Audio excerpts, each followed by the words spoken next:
In June of 1942, a pivotal naval confrontation unfolded, marking one of the most significant battles of World War II as the United States of America faced off against the Japanese Empire. Fought exclusively with aircraft carriers positioned hundreds of miles apart, the Battle of Midway represented a groundbreaking naval conflict. It marked the inaugural major fleet engagement where opposing fleets never closed the gap to visually spot each other's ships. Victory or defeat depended not on the big guns of battleships, but on the carrier-borne bombers and torpedo bombers flying over vast tracts of ocean to seek and destroy their targets. Midway was the dawn of a new era in naval warfare. The Battle of Midway held paramount significance for Japan, as it was envisioned as the pivotal element in a grand strategy aimed at expanding the empire's territorial reach deep into the Pacific. Midway Island, a crucial American stronghold, was slated for assault and occupation, while the United States Pacific Fleet, en route to defend it with its scarce aircraft carriers, would fall into an ambush, leading to its annihilation. Should the remaining vestiges of American naval might be ultimately shattered, Japanese dominance over the Pacific would remain unassailable for the foreseeable future. In fact, in the Battle of Midway, the Japanese carrier fleet, the mightiest in existence, was utterly destroyed, and Japan suffered her greatest defeat for over 300 years. During the Battle of Midway, Japan, at the zenith of its military strength, suffered not only a significant naval defeat, but also, in the span of a single day, sealed the fate of the Japanese Empire, leading it toward downfall and defeat. Since the early 1930s, Japanese conquests in China had caused ever-increasing friction with the United States. Starting in mid-1940, the United States imposed a prohibition on the export of arms, scrap iron, and other critical strategic resources to the Japanese Empire. Then, in July 1941, America led an international oil embargo and froze all Japanese overseas assets. The effect was devastating.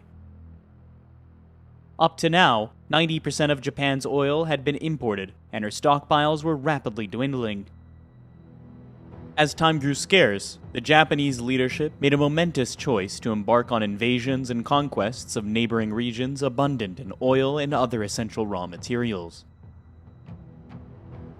First, a major obstacle would have to be eliminated: the American Pacific Fleet, anchored at Hawaii. In the early hours just prior to dawn on December 7, 1941, a fleet of 360 bombers and fighters took off from Japanese aircraft carriers positioned 230 miles north of Hawaii.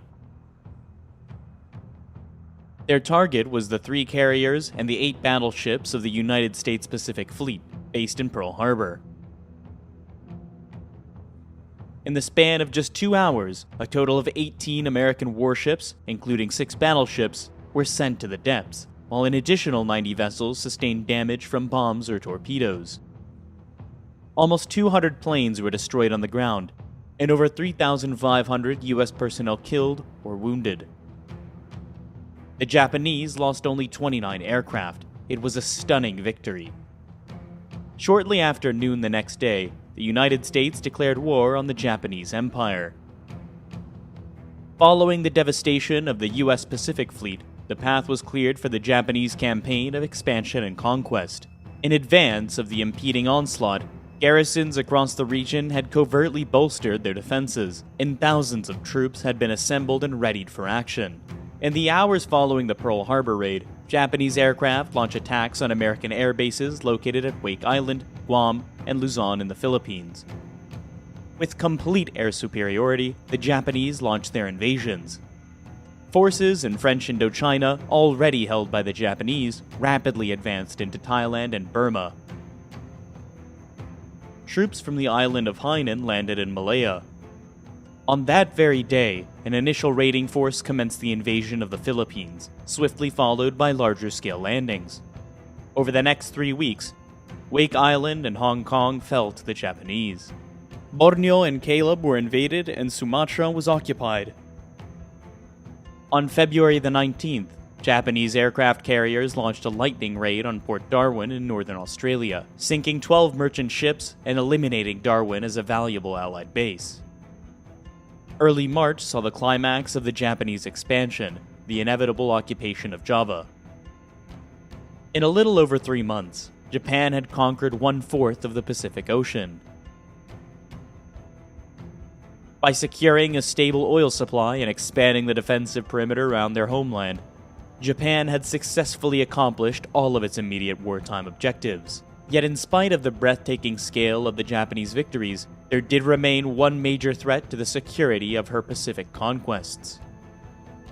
3 aircraft carriers from the United States Pacific Fleet managed to elude the devastation at Pearl Harbor, and within a matter of weeks, each of them served as a central core for a newly formed task force. After minor raids on the Marshall and Gilbert Islands, 2 of the American carriers set sail on one of the most audacious missions of the Pacific War: to bomb Tokyo, the heart of the Japanese Empire. In early April 1942, the aircraft carrier Hornet embarked on a westward journey from the U.S. naval base in Alameda, California, to meet up with its sister ship, the Enterprise, which was sailing from Pearl Harbor.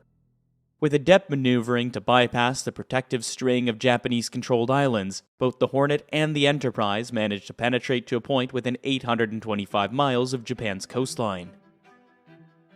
At 8:24 on the 18th of April, 16 Mitchells took off from the Hornet and struck a course for the Japanese capital. Flying low, they avoided Japan's fighter defenses, and 15 aircraft dropped their bombs on the city. All but one of the Mitchells escaped to safety in mainland China or Russia. Following the attack, famously referred to as the Doolittle Raid, which took its name from its commander, Japanese military leaders were deeply alarmed and concerned. Even though the raid had inflicted only minor physical damage, it delivered a significant blow to Japan's sense of national pride. The need to protect the emperor was at the very core of the armed forces' being, and an agony of shame swept through the high command. Japan's leaders swiftly arrived at the conclusion that there was just one means by which they could ensure the adequate protection of homeland and the emperor. The frontiers of the empire must be pushed even further into the Pacific. In October 1941, General Hideki Tojo had been appointed Prime Minister of Imperial Japan. In his role as the Army Chief of Staff, Tojo harbored a profound ambition to witness the successful culmination of the Japanese campaign in China. He firmly believed that the sole path to achieving this goal was to secure a decisive victory over the Western powers. On his appointment as Prime Minister, General Tojo had kept his post as Chief of Staff and the job of War Minister. However, although an immensely powerful figure, Tojo did not have the complete control of government policy. Within a cabinet comprising representatives from all branches of the armed forces, he could rely primarily on the backing of the army. Consequently, most decisions ultimately resulted from a compromise between the army and the navy. Even prior to the Doolittle Raid, expanding the empire's boundaries into the Pacific had been a cherished aspiration of a powerful naval faction. After the raid, arguments between the army and navy evaporated. Because the proposed operation would demand little army participation, Tojo finally gave his support. Franklin D. Roosevelt had been elected President of the United States in 1932. Strongly against the prevailing sentiment of isolationism, Roosevelt had the conviction that America should actively engage on the global stage. Even before the outbreak of war in Europe, Roosevelt had warned of the dangers posed by Nazi Germany's ambitions. Following the German conquest of the continent in 1940, Roosevelt, despite facing domestic opposition, progressively bolstered his support for Britain in its battle for survival. It was also Roosevelt who, in relation for Japanese actions against China, had imposed the oil and trade embargo on Japan. As a former Assistant Secretary to the Navy and now its Commander-in-Chief, Roosevelt took a special interest in the service. He handpicked his own flag officers and staff members, driven by his unwavering belief that the Navy should be led by the most qualified individuals for the roles. In a testament to his commitment to competence, he appointed Frank Knox, a member of the opposition Republican Party, to head the Navy Department. Under Roosevelt and Knox, the naval budget steadily rose. Even following the events at Pearl Harbor, Roosevelt maintained a belief that ran contrary to the desires of the American public. He believed that a war in Europe should take precedence over actions in the Pacific. He understood that enormous resources would be needed to push back the tide of the Japanese conquest, and until the full might of American industry could be brought to bear. The United States would have to concentrate on holding the line. Roosevelt insisted that further Japanese expansion must be counted at all costs. The Imperial High Command anticipated that the expansion of the Japanese defense perimeter in the Pacific, while presenting logistical complexities, would pose minimal substantive challenges. On the islands to be invaded, enemy forces were weak, and at sea, it seemed there was little to fear from the Americans or the British. The Japanese Navy, the diving force behind the plan, was supremely confident. The first stage of the Japanese plan of conquest was to complete the occupation of New Guinea. As of April 1942, a portion of New Guinea had already fallen under Japanese control, and they were eager to prevent the Allies from gaining control over the entire island. An advanced striking force of troop transports and heavy cruisers would be assembled in Rabaul along with the 3 aircraft carriers of Truk. The forces from Rabaul would sail south, then split into 2 divisions. The first was to seize Laggy and the Solomon Islands. The second, supported by 1 aircraft carrier from Truk, was to capture Port Moresby. The remaining 2 carriers would enter the Coral Sea and engage any enemy found there. Once New Guinea had been occupied, then New Caledonia, Fiji, and Samoa would easily be captured.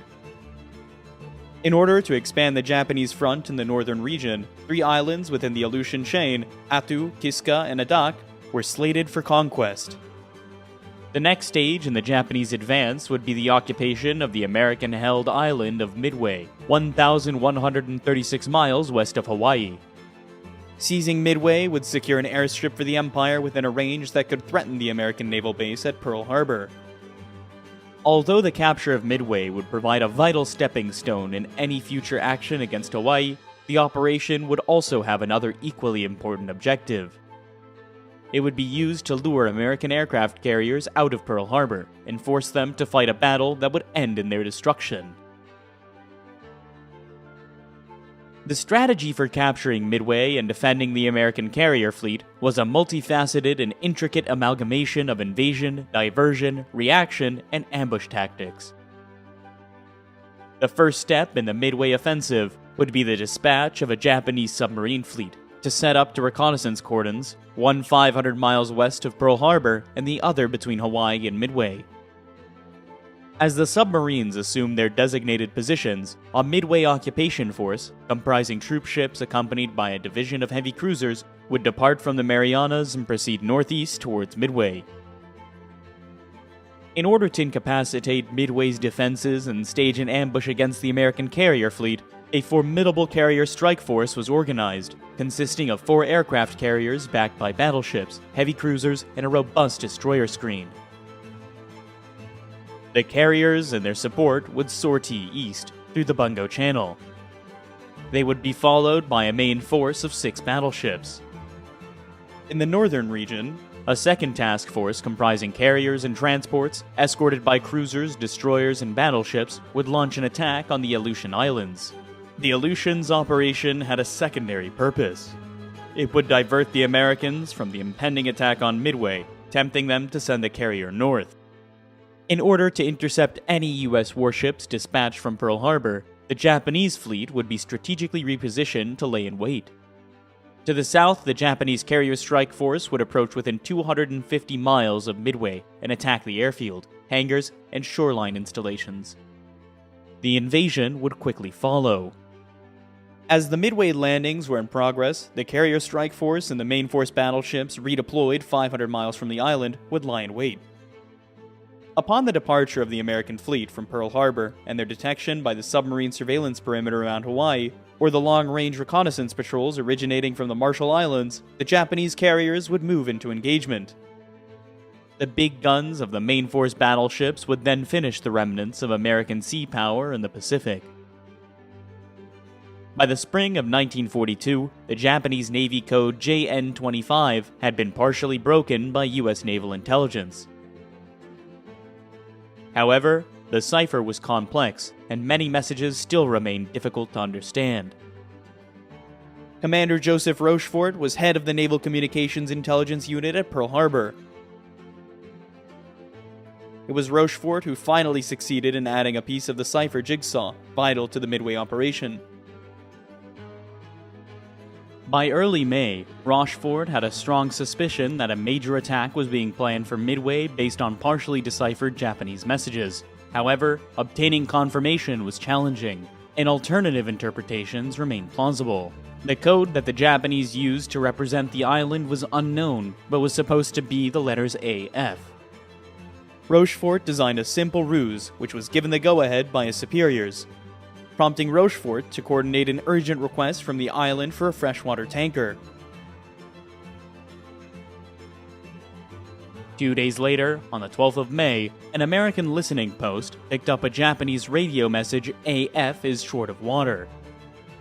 It was clear that the coded messages referring to an attack on AF meant that Midway was the true objective of Japan's coming operation. Already, the Japanese plan was fatally compromised. While the Americans would face a significant numerical disadvantage in the impending battle, the efforts of the codebreakers at Pearl Harbor allowed them to make a more precise estimation of the likely date of the attack, narrowing it down to a range between June 4th and June 8th. Knowing that the Japanese invasion of the Aleutians was merely a feint, the Pacific Fleet could afford to concentrate its strongest naval force in the Midway area. Moreover, being aware that Japanese aircraft carriers would be positioned in ambush, the Americans could disregard the invading forces and concentrate their efforts entirely on targeting the enemy carriers. The United States had a precise asset in the island of Midway itself. Dive bombers, torpedo bombers, and even B-17s could be stationed there to attack the Japanese fleet. As an unsinkable airbase, the island held immense value as a contingency landing strip for carrier-based aircraft that might be damaged or running low on fuel. In addition, Midway had 2 old but powerful radars, which could be used to help detect and track Japanese attacks. The United States naval strategy to counter the Japanese operation at Midway was meticulously crafted to leverage every advantage held by the Americans. The American defense of Midway would hinge on the ability of 2 carrier task forces to find and destroy the Japanese fleet. Task Force 16, based around the carriers Enterprise and Hornet, would be the first to sail from Pearl Harbor. Task Force 17, with the carrier Yorktown, would follow 2 days later. All 3 carriers would rendezvous at Point Luck, 325 miles northeast of Midway. As the Japanese carrier strike force approached the area, the problem of the Americans would be finding it. The radar systems on American carriers had a limited range of 150 miles. If the carrier's own reconnaissance patrols couldn't establish contact, the fleet would need to depend on long-range aircraft stationed on Midway Island. Midway's reconnaissance Catalinas would fly 700 miles out to sea in search of the Japanese. In the event that the enemy fleet was detected, the Catalina aircraft would shadow it until it entered the range of the Midway radar station. Midway radar would then keep the pursuing American carriers fully informed. An all-out attack of land and carrier-based aircraft could then be accurately vectored in to destroy the Japanese strike force. Admiral Isoroku Yamamoto, the architect of the strategy to defeat the United States Navy at Midway, assumed the role of Commander-in-Chief of the Japanese Combined Fleet in 1939. A dynamic and powerful personality, Yamamoto had little regard for the abilities of his superiors, and he was well aware that they were intimidated by his standing and his track record. Yamamoto's remarkable achievements as the orchestrator of the Pearl Harbor attack and subsequent Pacific triumphs granted him significant latitude in formulating and executing offensive strategies.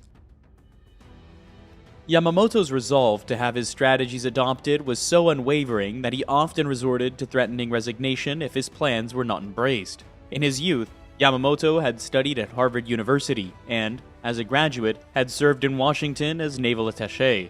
Knowing the United States intimately, Yamamoto greatly feared America's industrial might. Prior to the events at Pearl Harbor, he had made efforts to persuade his superiors about the potential risks Japan would confront in a protracted conflict with the United States. However, once he realized that Japan was committed to war, Yamamoto was determined to win it his way. The destruction of the American fleet at Midway would buy Japan much-needed time. Yamamoto's aspirations centered on the concept of the Kasen Kantai, the pivotal and conclusive battle that would compel the Americans to engage in peace negotiations. He understood that a fleet engagement was a reckless gamble, but as an inveterate poker and shogi player, he was convinced that the only possibility of a victory lay in staking everything on just one card. Admiral Chester Nimitz, a gifted strategist and organizer, had been appointed Commander-in-Chief of the U.S. Pacific Fleet on the 31st of December 1941, immediately after the Japanese raid on Pearl Harbor. Nimitz held the belief that the tragedy at Pearl Harbor was not attributable to incompetence, and his subsequent policy of keeping all officers in their positions significantly boosted morale within the American Pacific Fleet. Nimitz's personable style of management plus a remarkable gift for trusting subordinates to do their jobs without interference would prove crucial in the battle ahead. Following the Pearl Harbor attack, it was Chester Nimitz who recognized that the era of the formidable battleship armed with big guns was coming to an end. He understood that the future striking power of America's Navy would be centered around the aircraft carrier. While under Nimitz's direction, America's carrier building system was accelerated, for the moment, he would have to make do with what he had, just 4 aircraft carriers and their support ships. In spite of his slender resources, Nimitz would stick to the tactical doctrine he had always advocated. For aircraft carriers, attack is the best form of defense. To the Japanese Navy, the outcome of the forthcoming battle was never in doubt. So far, the war had yielded an unbroken string of successes, and the certainty of victory was shared by all ranks. The confidence was so high that some flag officers harbored a genuine concern that the Americans might be hesitant to engage in combat and choose to remain within the secure confines of Pearl Harbor. One advanced seaplane squadron even sent a signal to its headquarters, requesting that all future mail should be directed to Midway. The results of war games simulating the coming battle were also ignored. When a scenario of this nature led to the involvement of American bombers from Midway Island and the subsequent destruction of 2 Japanese carriers, the final outcome was deemed unacceptable and was overridden by the imperial authorities. For the massive undertaking that would expand the Japanese Empire and destroy the U.S. Navy in the Pacific, Japan could muster almost its entire combined fleet. All 9 of the fleet's battleships, along with 11 carriers, could take part in the coming operations. Of these, 4 carriers eventually participate in the Battle of Midway. Akagi, or Red Castle, was laid down as a battlecruiser in 1920. 2 years later, she was converted into an aircraft carrier. In 1934, Akagi was extensively modified to accommodate 30 more aircraft, taking her battle complement to 91. Akagi was only one of 2 carriers ever built, with the bridge on the port side. Kaga, or Increased Joy, was originally laid down as a battleship, but in 1924, work began to convert her into a carrier. She was completed in March 1928. Later, Kaga's triple deck was replaced by a much-lengthened single deck and a major refit. Her aircraft capacity was raised from 60 to 90. Soryu, the Green Dragon, was launched in December 1935. Built under the limitations of the Washington Naval Treaty, Soryu was small and cramped. Nevertheless, she could still carry 63 aircraft. And the design was so successful, she was the model for the nearly all later Japanese carriers. Hiryu, the Flying Dragon, like Akagi, had her bridge on the port side. Because of the universal tendency of pilots to veer to the left in emergency, the design caused many more landing accidents. Hiryu was, however, very much more seaworthy than her predecessors. Her complement of aircraft was 63. The Mitsubishi A6M Zero fighter was the most potent and visible symbol of Japanese prowess in the Pacific War. Purpose-designed as a Navy fighter to operate from land bases and aircraft carriers, the Zero would acquire an awesome reputation. The Zero had a remarkably clean airframe and was very light in weight. The result was high speed and excellent fuel economy. However, these advantages were achieved at the expense of pilot protection. The Zero had no armor and no self-sealing fuel tanks. More Zeros would be built than any other Japanese aircraft. The Aichi D-3A Val two-seater was the first all-metal monoplane dive bomber to enter Japanese naval service. In the hands of experts, the Val was a formidable weapon, realizing an 80% strike accuracy during the early Japanese conquests. The aircraft was constructed with such robustness and maneuverability that even with a fixed undercarriage, it could transform into a highly proficient fighter once it had released its bombs. Although the Nakajima B-5N Kate was slow and poorly protected, it was at the time of Midway the best aircraft of its type in the world. On its introduction in 1937, it had boasted many advanced features such as folding wings, a retractable undercarriage, and integral wing fuel tanks. Effective as a conventional bomber, as a torpedo bomber, the Kate was devastating. The aircraft was armed with the excellent Type 91 torpedo. The Type 91 could be released at a speed of 200 miles an hour and from an altitude of up to 300 meters, providing valuable protection against anti-aircraft fire. The naval pilots preparing for New Guinea and Midway operations were seasoned veterans of the attack on Pearl Harbor. They had gone to fly on combat missions in the Pacific and Indian Oceans. For Japanese pilots, the intervals between combat operations were entirely taken up by training. The motto was, train hard, fight easy. Japanese determination to achieve the highest standards in Navy flying had not come without a price. Pilot training was lengthy and expensive. Only 100 naval pilots graduated annually from the training schools, which proved insufficient to meet the continuous demands imposed on Japanese carrier forces since the war began. There had been no leave for Navy aircrew. The training of Japanese sailors and flight deck personnel was, if anything, even more arduous than that undergone by their pilot comrades.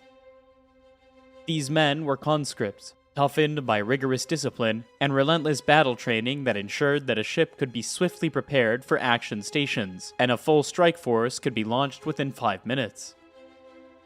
During the heat of battle, a flight could be rearmed, refueled, and airborne again within 1 hour. Although the combat readiness of Japanese sailors and airmen was unsurpassed, there was an underlying weakness in the Navy's preparation for the coming operations. Before Pearl Harbor, aircrew had been able to practice 4 bomb runs a day, and dive bombers had been expected to score 80% hit rates or better. There had also been extensive fleet maneuvers. Now, amidst the exacerbated fuel shortages that ignited the war, maneuvers and bombing practice faced even stricter limitations. At Midway, the consequences for the Imperial Navy would be nothing short of catastrophic. Soon after the attack on Pearl Harbor, it had become clear to senior American naval commanders that although the damage done was severe, it was far from the fatal blow the Japanese had intended. The Pacific Fleet's priceless aircraft carriers had escaped. The Japanese had been unsuccessful in their attempts to obliterate the ship repair yards, and they had overlooked the fuel depots at the bases, leaving substantial oil reserves untouched. In spite of Japanese efforts, Pearl Harbor still played host to a powerful American naval presence. Hawaii was the base for the United States' 3 Pacific Fleet carriers, plus 1/4 transferred from the Atlantic Fleet. Each carrier was supported by its screen of up to 2 heavy cruisers and 5 destroyers. Nearly 20 submarines protected the waters around Oahu and Midway Island. Due to Admiral Nimitz's conviction that the Japanese Navy's overwhelming superiority made it one-hit-run tactics feasible, the sluggish Pacific Fleet battleships were excluded from any role in the forthcoming operation. Those that had been repaired after the Pearl Harbor attack were sent to San Francisco to patrol the west coast of the United States. Everything would now depend on the speed and long-range hitting power of the American carriers. All three of the carriers that would take part in the Battle of Midway were the Yorktown class. Commissioned by October 1941, the ships were Yorktown, Hornet, and Enterprise. Although slightly slower than its Japanese equivalent, the Yorktown class was capable of carrying an extra 20 aircraft. Yorktown carriers were notable for their advanced damage control systems. In order to reduce the risk of firing during an impending enemy attack, aviation gas fuel lines could be filled with carbon dioxide. The carriers' decks were also specially designed for combat conditions. The flight deck was unarmored and constructed with 6-inch planks of teak, more easily repaired than metal and less likely to cause severe splinter wounds to crewmen. Unlike the Japanese carriers, the Yorktowns were all equipped with radar, which could detect aircraft flying up to 30,000 feet and at a range of over 100 miles. While the Lexington would not participate in the Battle of Midway, it would assume a crucial role in the earlier engagement, the Battle of the Coral Sea. Lexington had been laid down as a battlecruiser in 1921 and converted during construction. She emerged as America's first fleet carrier and one of the largest aircraft carriers in the world. Because Lexington was a very early design, her available deck and hangar space was not efficiently used, and her aircraft complement was a modest 63. Originally conceived as a biplane carrier fighter, the Grumman Wildcat was redesigned as a mid-wing monoplane during the planning stages.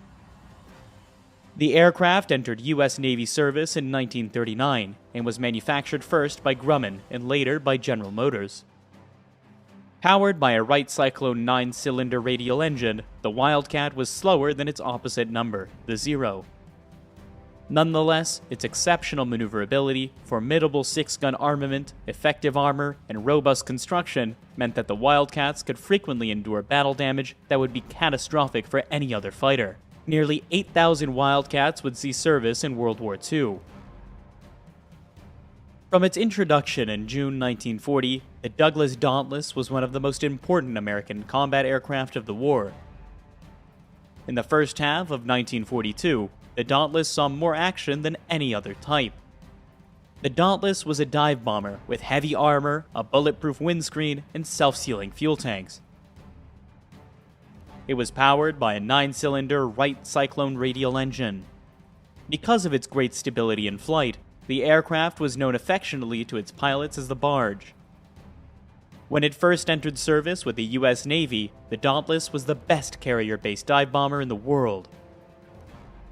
The aircraft would take credit for sinking more Japanese shipping than any other Allied weapon, and during the Battle of Midway, it would be responsible for all Japanese ship losses. The 3-man Douglas Devastator, America's first carrier monoplane, had entered service in 1937, and by 1942 was already obsolete. It was slow, lightly armed, and had a poor rate of climb. At Midway, Devastators would suffer appalling losses, and the battle would be the aircraft's last major action of the war. The Grumman TBF was initially conceived as a replacement for the Devastator, and despite its rapid design process, it would ultimately establish itself as the most successful torpedo bomber of World War II. The TBF was a robust and powerful 3-seater aircraft. It was the first American naval warplane to mount a power-operated turret, and the only to carry its torpedo internally. The TBF entered service in early 1942, but only 6 were available for the Battle of Midway. All were stationed on Midway Island. It would be the TBF's first combat action, and in the memory of the men lost during the battle, the aircraft would afterwards be renamed the Avenger. The consolidated PBY Catalina would become one of the most successful flying boats of World War II, and the most numerous flying boat ever. The Catalina was unique as the first flying boat to feature cantilever wings which needed no supporting spars. It also had established floats, which could be retracted to form the wingtips in flight. The resulting aerodynamic efficiency made for speed and long range. After the first 4 marks of the PBY flying boat, the aircraft was fitted with retractable tricycle landing gear to give it an amphibious capability. While capable of carrying a substantial bomb load, it was the long-range reconnaissance capability of the Catalina that proved to be invaluable to the Americans during the Battle of Midway. Catalinas would also save the lives of many ditched American flyers. The B-17, a 4-engine heavy bomber, had first entered service with the United States Army in June 1939. Despite the aircraft's later fame as a strategic bomber, its original specification was actually for a long-range anti-shipping weapon, a role it would indeed fulfill during the Battle of Midway, driven by political considerations. The B-17E fully lived up to its designation as a flying fortress, intended to operate in self-defending formations. The B-17E mounted 2 hydraulically operated turrets, one of them a retractable ball underneath the aircraft. Altogether, the fortress carried 11 machine guns and was fitted with self-sealing fuel tanks and extensive armor. Despite its size and power, the B-17 had a low wing loading, making it more likely to return its crew home even when sustaining heavy combat damage compared to other aircraft of its class. In the Battle of Midway, 19 B-17s of the U.S. Army Air Force would operate against the Japanese. To extend their range, they would carry extra fuel tanks and half their normal bomb load. The Japanese attack on Pearl Harbor had united the American people at a single stroke. Military and civilians alike shared a bitter resolve to see the Japanese totally defeated. Across the country, hundreds of thousands flocked to the recruitment centers. The impact of the Japanese attack had been particularly deep felt by the personnel of the United States Navy, and this humiliation had infused even the most routine training exercises with extraordinary level of intensity. Unlike the Japanese, whose trainee naval pilots were an elite selected at 14 years of age, the Americans recruited from a much wider segment of the population. In the United States, there were far more suitably educated recruits with the right mental and physical qualities for a carrier pilot. On America's entry into the war, the training schools were easily expanded without any appreciable fall-off in quality. After 3 months of elementary flying instruction, the aspiring naval pilots spent another 3 months in basic Navy training. Periods at 2 more flight schools were followed, and only the best were selected for training as carrier pilots. Despite the high quality of U.S. Navy flight training, American carrier pilots would enter combat with significantly less flight experience, having amassed just over half the 700 hours of flying time achieved by their Japanese counterparts. They had also, as yet, seen little combat. Some of them had participated in raids on the Gilbert and Marshall Islands, primarily organized for training and morale-boosting purposes rather than significant strategic objectives. These actions, however, were relatively minor and encountered minimal serious opposition. As for the flight deck crew, American performance was at least as effective as the Japanese. The men were just as capable of launching a wave of strike aircraft within 5 minutes. Where the Americans did have a real edge on the enemy was in damage control. Damage control parties were highly trained in their duties, and their ability to deal with fire, the greatest threat to any warship, was unsurpassed. During the Battle of Midway, the comparative damage control abilities of each side would emerge as a crucial determinant in shaping the battle's outcome. By late April 1942, preparations for the Japanese campaign were well underway. Naval facilities at the port of Rabaul had been greatly expanded, and thousands of troops had been assembled, ready for the conquest of New Guinea and Tulagi. The troops' transports were ready to sail, along with the escorts of cruisers and destroyers. The Japanese anticipated little opposition on Tulagi, and once the island had been captured, the Port Moresby assault would follow. In both cases, the Japanese expected that surprise would be on their side.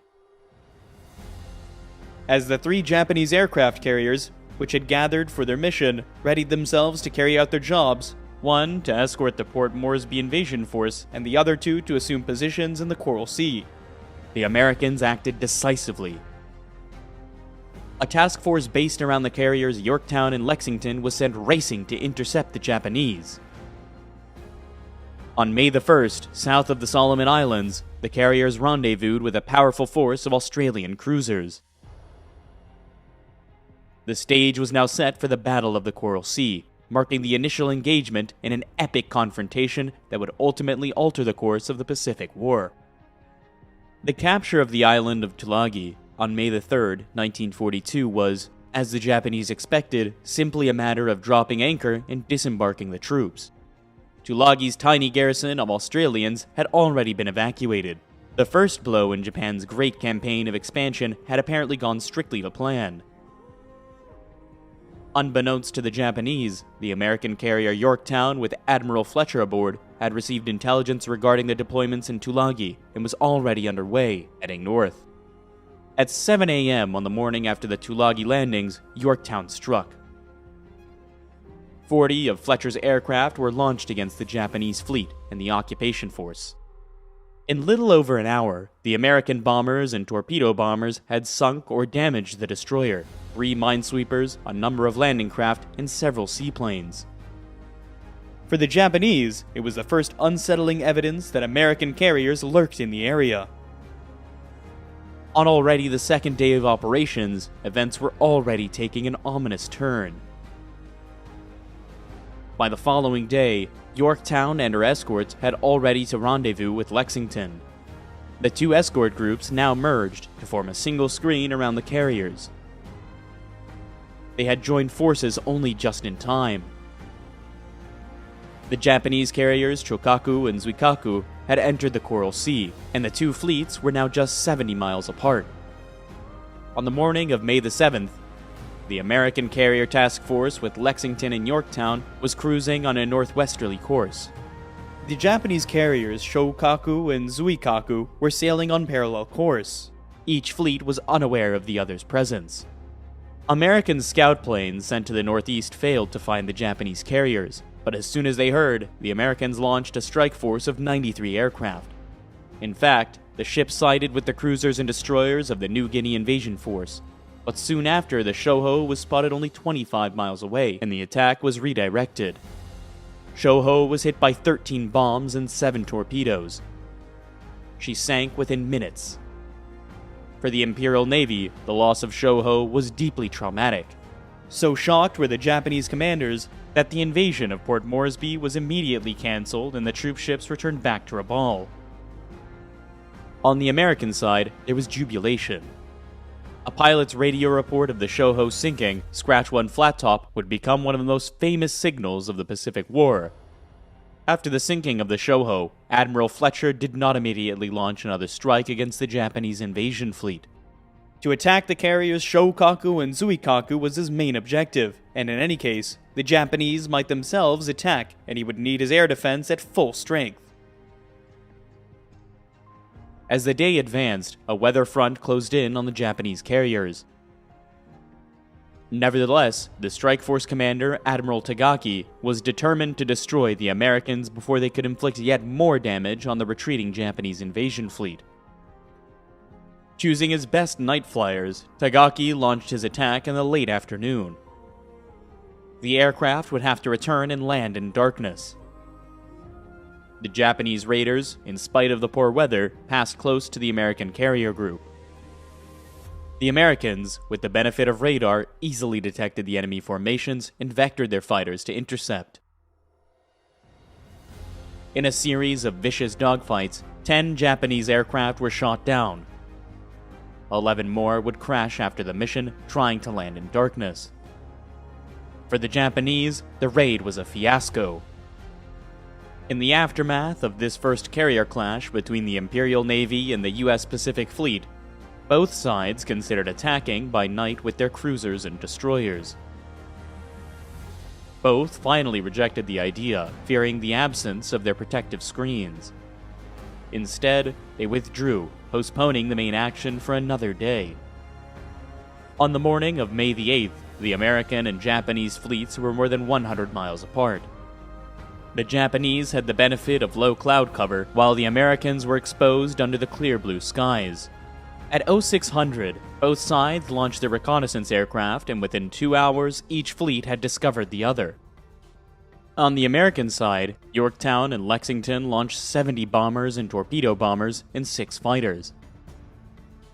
At almost the same time, Shokaku and Zuikaku launched 50 attack aircraft and 20 fighters. Although the Japanese carriers were close together, Zuikaku was hidden by a cloud, and it was Shokaku who fell victim to the Americans. She was hit by 3 bombs and so badly damaged that she would later be unable to recover her aircraft. Most would be forced to ditch into the sea. The American carriers, using their radar, detected the approaching Japanese raiders 70 miles away. 12 Wildcat fighters were scrambled, but only 3 reached a high enough altitude to attack, and no Japanese aircraft were destroyed. Yorktown was first to be hit. A single bomb found its target. The next victim was the larger and less maneuverable Lexington. 2 bombs struck her deck, inflicting minor damage. But far more seriously, 2 torpedoes impacted her port side. Even after the Japanese bombs and torpedoes had struck, Lexington continued to fight. But soon after the battle, she began to list to port. By pumping oil from one side of the carrier to the other, the crew managed to right the vessel, and she was soon capable of maintaining 24 knots. It looked as if Lexington might be able to reach home under her own steam. However, at 14:45, an explosion ripped through the carrier, and soon fires were raging out of control. The order was given to abandon ship, and after her crew had been taken off, a destroyer was detailed to sink the hell-blazing hulk with torpedoes. 38 aircraft were still on board. The destruction of Lexington meant that the Battle of the Coral Sea was a tactical victory for the Japanese. The light carrier Shoho had been exchanged for the far more formidable Lexington. However, the Imperial Navy had been far more badly damaged than it seemed. The carrier Shokaku was out of action, and Zuikaku's aircrew had been slaughtered. As a result, neither carrier would be able to participate in the decisive battle soon to be fought at Midway. In the aftermath of the Coral Sea battle, the Japanese made a fatal error.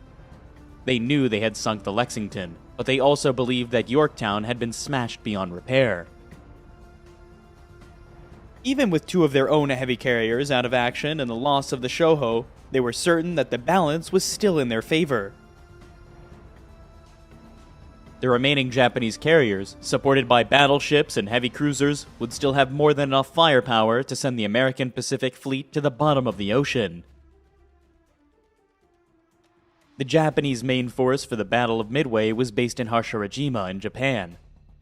The main force was commanded by Admiral Yamamoto himself. Yamamoto had 7 battleships, 3 light cruisers, 2 seaplane carriers, 1 light carrier, and 20 destroyers. Attached to the main force was Admiral Chuichi Nagumo's carrier strike force, the most powerful carrier fleet at that time in the world. His heavy cruisers, Hiryu, Soryu, Akagi, and Kaga, would be escorted by 2 fast battleships, 3 cruisers, and 11 destroyers. The Midway Invasion Force was commanded by Admiral Nobukate Kondo. Its main body was made up of 2 battleships, 4 heavy cruisers, 1 light carrier, and 7 destroyers. Subordinate to Admiral Kondo was the Midway Occupation Force commanded by Rear Admiral Reisa Tanaka. Tanaka had 12 transports with 5,000 troops and a screen of 1 light cruiser, 10 destroyers, and 3 patrol boats. At the Guams and the Marianas was the Midway Support Force under the command of Rear Admiral Taeko Korita. Korita had 4 heavy cruisers and 2 destroyers. As well as his Midway forces, Admiral Yamamoto had an overall command of the Aleutians fleet. Based in the anchorage of Ominato in the northern island of the Japanese homeland. The northern force was made up of a carrier striking force with 1 heavy and 1 light carrier, 2 cruisers, and 3 destroyers. There was also an invasion fleet of 4 transports carrying 1,000 soldiers accompanied by a 7-strong destroyer screen. With the Lexington sunk and the Yorktown badly damaged in the Coral Sea, the U.S. Pacific Fleet had been critically weakened. Yorktown went to the dry dock in Pearl Harbor with damage estimated to need at least 3 months to repair. In fact, the yards achieved near miraculous results. The job was done in 3 days, with 1,500 men working around the clock. How much minor damage had not yet been put right, and as the carrier sailed, scores of dockyard crew remained on board. Admiral Chester Nimitz, overall commander of the U.S. Pacific Fleet, would stay in Pearl Harbor throughout the Battle of Midway. Communicating with his ships by radio, Nimitz divided his carriers into 2 task forces. Task Force 17 was commanded by Admiral Frank Fletcher, veteran of the Coral Sea. Fletcher had Yorktown as his flagship, 2 cruisers and 6 destroyers. Fletcher also had operational command of Task Force 16, led by Admiral Raymond Spruance. Spruance had the carriers Enterprise and Hornet, along with 2 cruisers and 11 destroyers. From Pearl Harbor, Admiral Nimitz deployed 19 submarines for reconnaissance and attack, which would patrol off Midway and Hawaii. He would also call on aircraft based on the island of Midway itself. The U.S. Army Air Force had 4 B-26s and 19 B-17E bombers. The Marines fielded 20 Buffalo and 7 Wildcat fighters. They also had 11 Vindicator and 16 Dauntless bombers. The Navy had 38 Catalinas and 6 TBF torpedo bombers. The island was also defended by the 6th Marine Defense Battalion of 3,000 men. On the morning of May the 27th, the Japanese carrier strike force under Admiral Nagumo sailed from Hashirajima. By nightfall, they had entered the Pacific and were heading for Midway. The following day, the Aleutians invasion force and the main body of warships sorted from Ominato. At the same time, far to the south, the Midway invasion force, with its escort of destroyers and invasion support force of heavy cruisers, sorted from the Marianas. Last to leave port, on the 29th, were the invasion force main body and Yamamoto's fleet, each of battleships, cruisers, and destroyers. Although Admiral Nimitz and his senior commanders knew that Midway was to be invaded, for security reasons, no one on the island was told that the mightiest concentration of naval power in history was bearing down upon them. Piecemeal, Midway's marine garrison was reinforced and the island's anti-aircraft defenses were strengthened. Every day, the Catalina flying boats patrol the ocean around the island in greater numbers. Although none of their crew knew yet precisely what they were searching for. The Japanese, too, had begun their reconnaissance effort. An advanced submarine force had been at sea for many days, racing towards Hawaii. Its task would be to set up a picket north of Pearl Harbor and report the strength of any American fleet dispatched to Midway. The submarines were in fact already too late. On May the 28th, Task Force 16 left Pearl Harbor unobserved, followed by Task Force 17 on the 30th. Both groups vanished into the Pacific Ocean, and the Japanese submarines, which would finally arrive on June 3rd, would watch in vain. By June the 2nd, the Japanese Northern Force was plowing its way through the Northern Pacific, towards the Aleutians. The island, although of immense strategic importance to the United States, were sparsely manned, the only forces of any consequence deployed at Dutch Harbor. The Americans, expecting the Japanese attack, flew repeated reconnaissance missions, but because of poor weather, failed to locate the enemy. The Japanese at first feared little better, but a second strike group did succeed in bombing Dutch Harbor.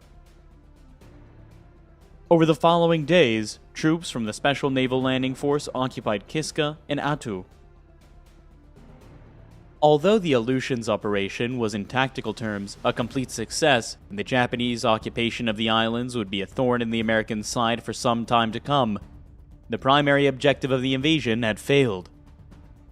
The Americans, instead of dispatching strong naval forces north away from Midway, ignored the diversion. A key element in the Japanese plan failed completely. While the Japanese Northern Force was launching its attack on the Aleutians, hundreds of miles to the south, Nagumo's carrier strike force was fast approaching Midway. 200 miles behind Will Yamamoto's main force battleships and steaming from the southwest, the Midway invasion fleet. With no cloud cover, the invasion flotilla was desperately exposed, and by now, Midway's Catalinas were sweeping a huge arc of ocean, up to 700 miles, covering all the likely approaches to the island. It was on June 3rd at 0900 hours that a Catalina made the first sighting of Japanese ships off Midway. The pilot reported 2 cargo vessels. 21 minutes later, another Catalina, flown by Ensign Jack Reed, and just beyond the extreme limit of its allotted search, spotted a large formation of ships.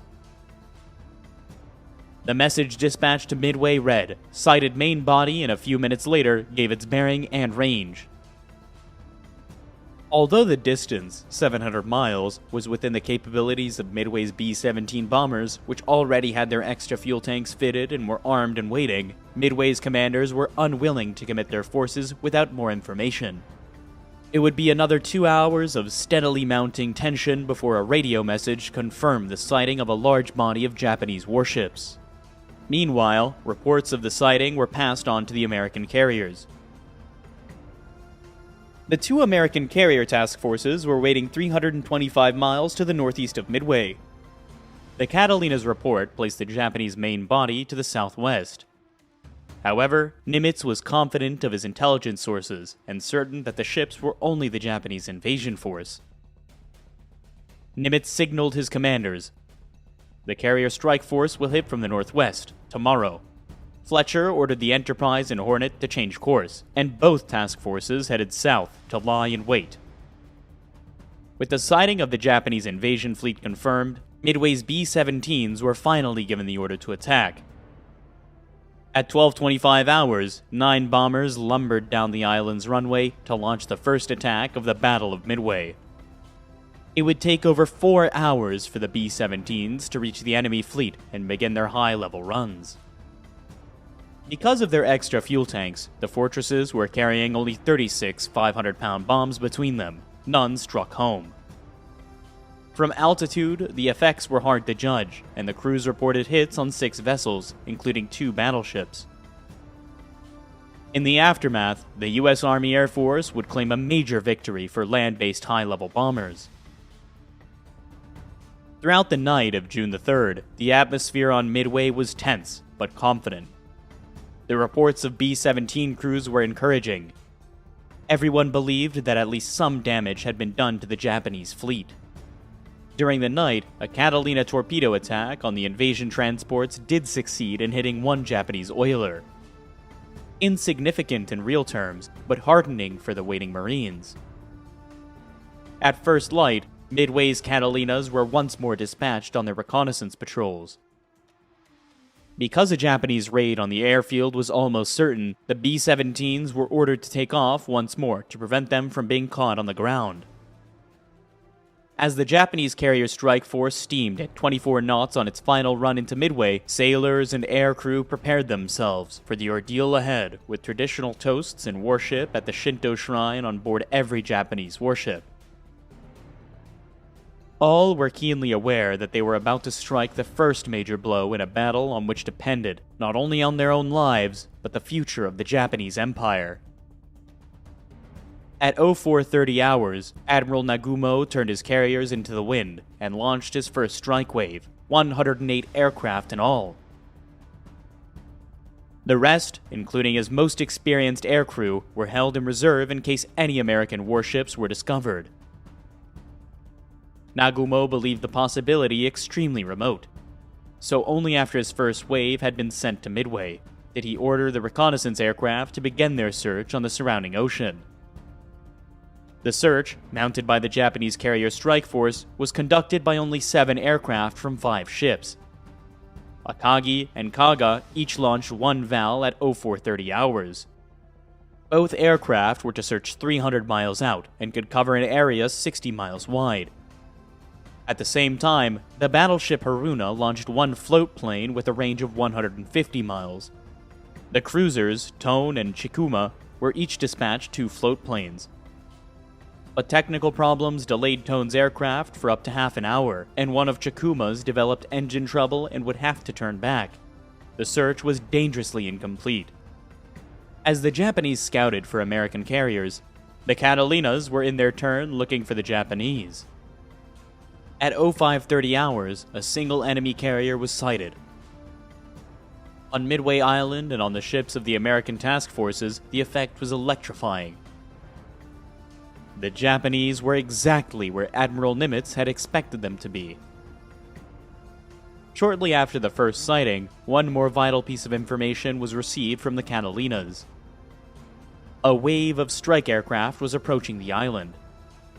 To Admiral Spruance on board the Enterprise, it was a priceless piece of information. Soon after the aircraft had hit Midway, the Japanese carriers would have to retrieve them for rearming and refueling. At that point, the carriers would be supremely vulnerable. As the Japanese strike wave came within range of Midway radar, all the island's remaining aircraft were scrambled. When the enemy arrived, the runways and hangars would be clear. Midway's fighters would be waiting to meet them, and the island's force of bombers and torpedo bombers would already be on their way to strike back at the Japanese carriers.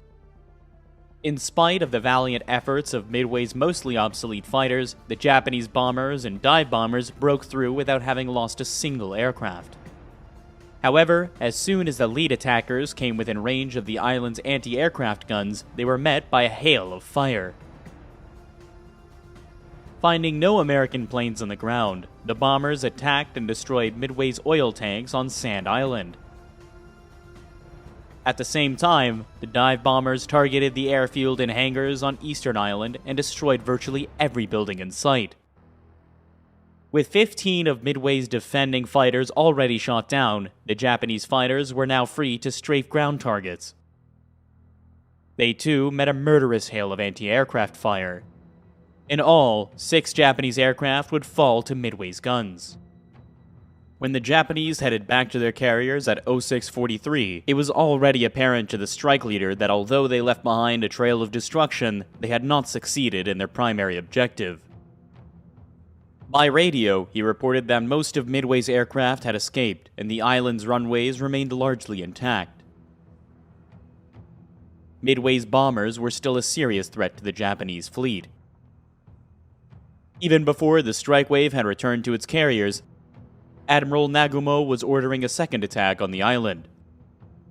Only moments later, there was a dramatic confirmation of the threat Midway's aircraft posed to Nagumo's carriers. 6 American TBF torpedo bombers and 4 B-26 medium bombers suddenly bore down on the Japanese carrier fleet. The screening destroyers and cruisers put up a storm of anti-aircraft fire.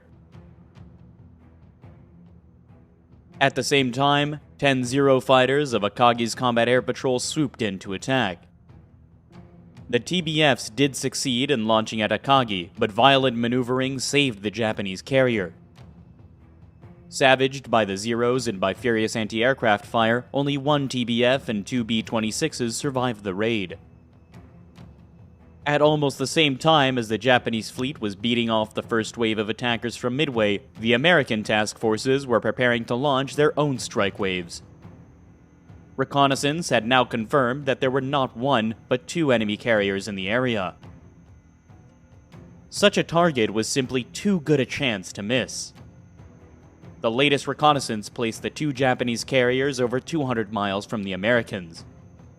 The maximum range for an airstrike was around 150 miles, so the first priority was to close the gap. Assuming that Nagumo's carriers would still be steaming towards Midway, Fletcher set a course to intercept.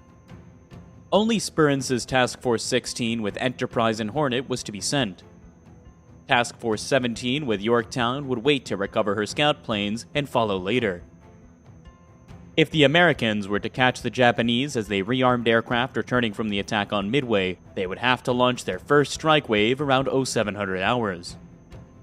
Although the range was closing quickly, it was still too great for the devastated torpedo bombers to strike and return home. They would be sent regardless. Those that survived the raid would have to ditch in the sea. Altogether, Hornet and Enterprise launched 29 Devastator torpedo bombers and 72 Dauntless dive bombers. Per fighter, they were covered by 20 Wildcats. Admiral Spruance was aware that only 2 of at least 4 Japanese carriers had been located, and kept 36 fighters to defend his task force from any Japanese counterattack. As the strike groups from the Hornet and Enterprise set course for the enemy fleet, Yorktown, her scout planes now recovered, raced to catch up with Task Force 16. At 0838, Admiral Fletcher launched his strike aircraft. Within half an hour, the total number of American aircraft heading for the Japanese fleet had reached 156. Even now, the Japanese were still unaware that they had been found and targeted by enemy carriers. Nagumo's men were toiling to prepare their aircraft for the second raid on Midway, and the Admiral was confident his fleet was secure. His scout planes had been out almost 2 hours and had reported no sign of an American task force. In fact, Japanese reconnaissance had been a disastrous failure. By now, Task Force 16, streaming towards Nagumo's fleet, was well inside the search area of the Japanese scout planes. However, Chikuma's float plane had flown right past the Americans and had failed to spot them, because Tone's scout could not search the same area until the return leg of its flight, and had been delayed by half an hour to begin with. The error was not detected for a considerable time. When it was 0725, the pilot's report mentioned only enemy surface ships. As a result, Nagumo now believed there was no immediate threat from the American carriers. At 0748, as the Japanese were just about to launch the second Midway strike, they themselves suddenly came under attack. It was another raid from Midway Island. First came 16 Dauntless dive bombers, whose inexperienced pilots approached in a shallow glide. The Zeros of Nagumo's Combat Air Patrol destroyed half their number before they even reached the carriers. Next came Midway's B-17s, dropping their bombs from 20,000 feet. Not a single Japanese vessel was hit. Midway's Marine Vindicators were equally unsuccessful.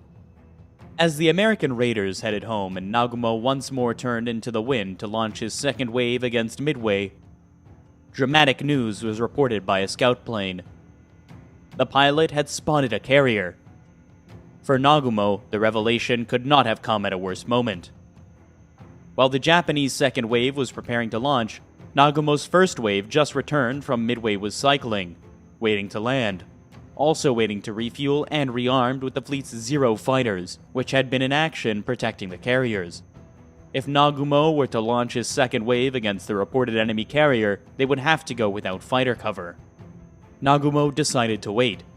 He would return his second wave below decks, recovering his circling aircraft for refueling, then launch a full-scale attack on the American fleet. At 0917, with all their aircraft recovered, the Japanese carriers, up to now heading towards Midway, turned east-northeast to close with the American force.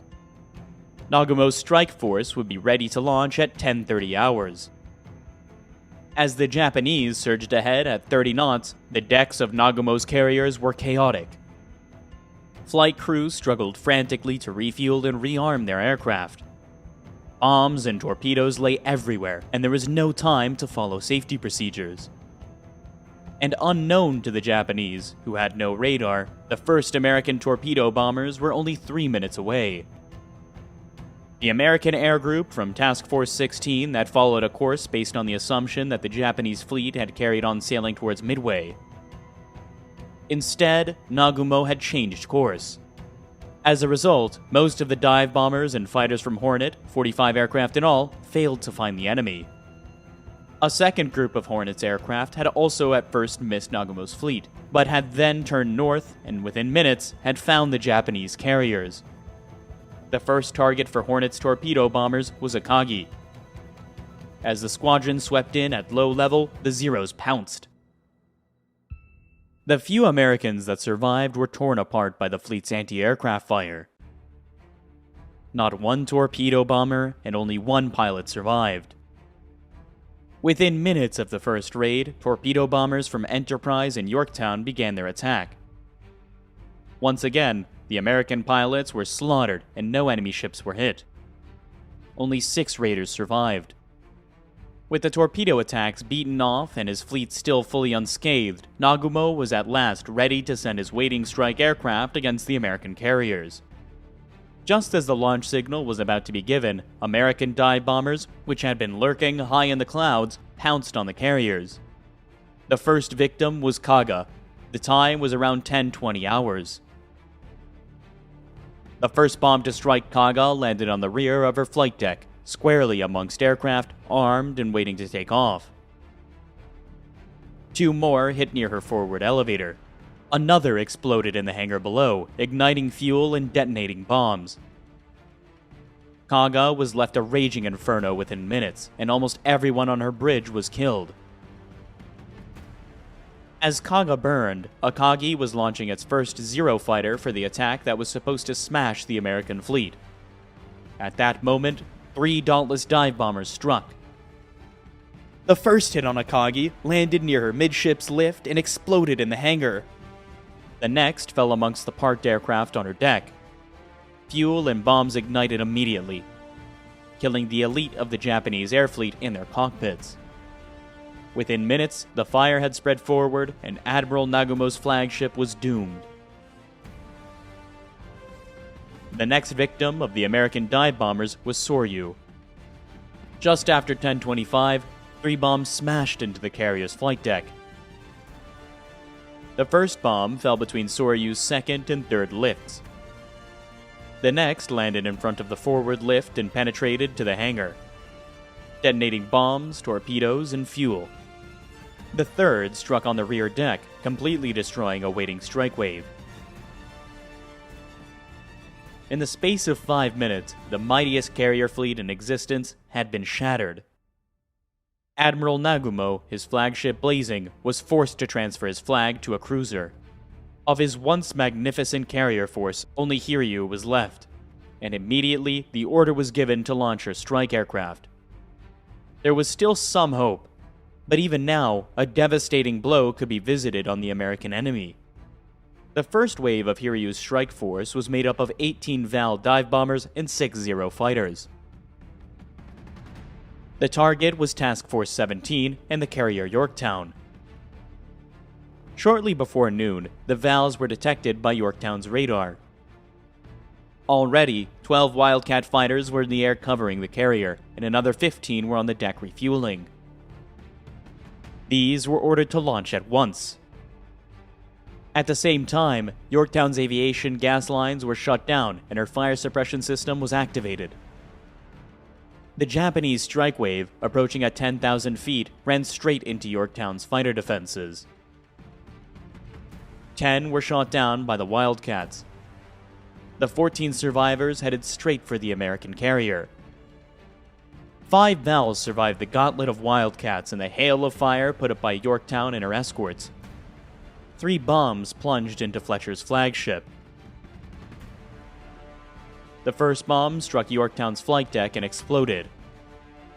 The second penetrated and burst below the funnel, damaging all but one of the ship's boilers and destroying her radar room. The third bomb crashed through Yorktown's #1 elevator and deep into her hangar. In spite of being hit by 3 bombs, so good was Yorktown's damage control that potentially catastrophic fires were quickly put out. No fuel or magazines exploded, and amazingly, Yorktown was streaming at 20 knots and able to recover and relaunch her fighters within 1 hour and 40 minutes of the attack.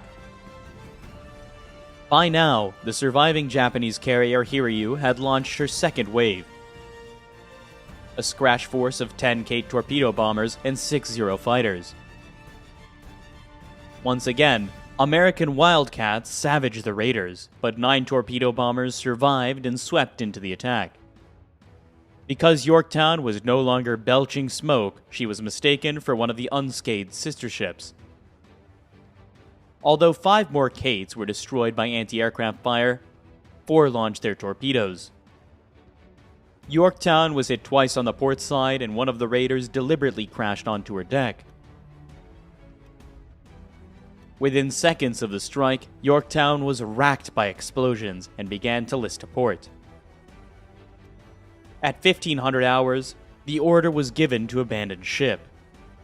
As the first of Yorktown's crew were being taken off by her attendant destroyers, aboard Enterprise, Admiral Spruance received news from a scout aircraft a Hiryu had been spotted. The Japanese carrier was 100 miles northwest of the dying Yorktown. At 1530 hours, Enterprise launched 24 Dauntless dive bombers and Hornet another 16. Meanwhile, Hiryu was recovering and refueling her last remaining aircraft for a third strike against the American carriers. At 1705, the Dauntless, undetected by Hiryu's combat air patrol, screamed down out of the sun. Hiryu maneuvered violently, but 4 bombs found their target. The first 2 bombs to hit blew Hiryu's number 1 lift clean off, and left the whole forward deck a massive flame. The other 2 penetrated to the hangar, where bombs and fuel exploded violently. The waiting aircraft at the rear of the flight deck blew up, killing almost all their pilots. Admiral Nagumo's last carrier was finished, and with her, Japanese domination of the skies over the Pacific.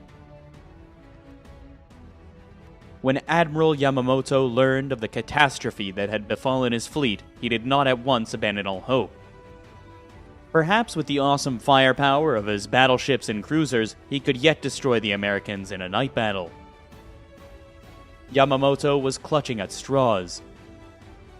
That evening, American carriers sailed eastward, and Yamamoto could no longer force a battle before daylight exposed his ships to air attack. At 02:55, on the morning of June the 5th, Admiral Yamamoto ordered a general withdrawal.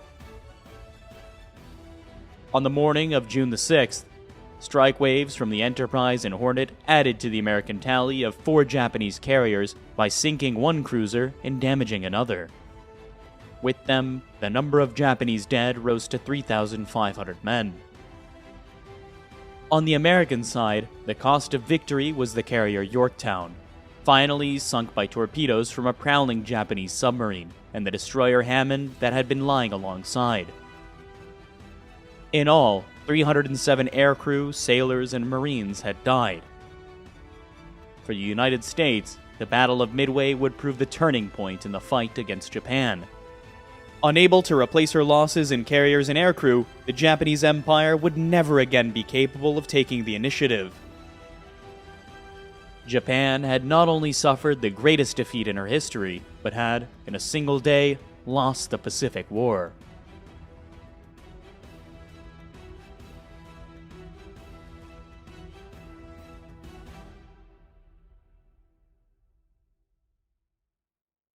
Japan launches its own counteroffensive in the Pacific.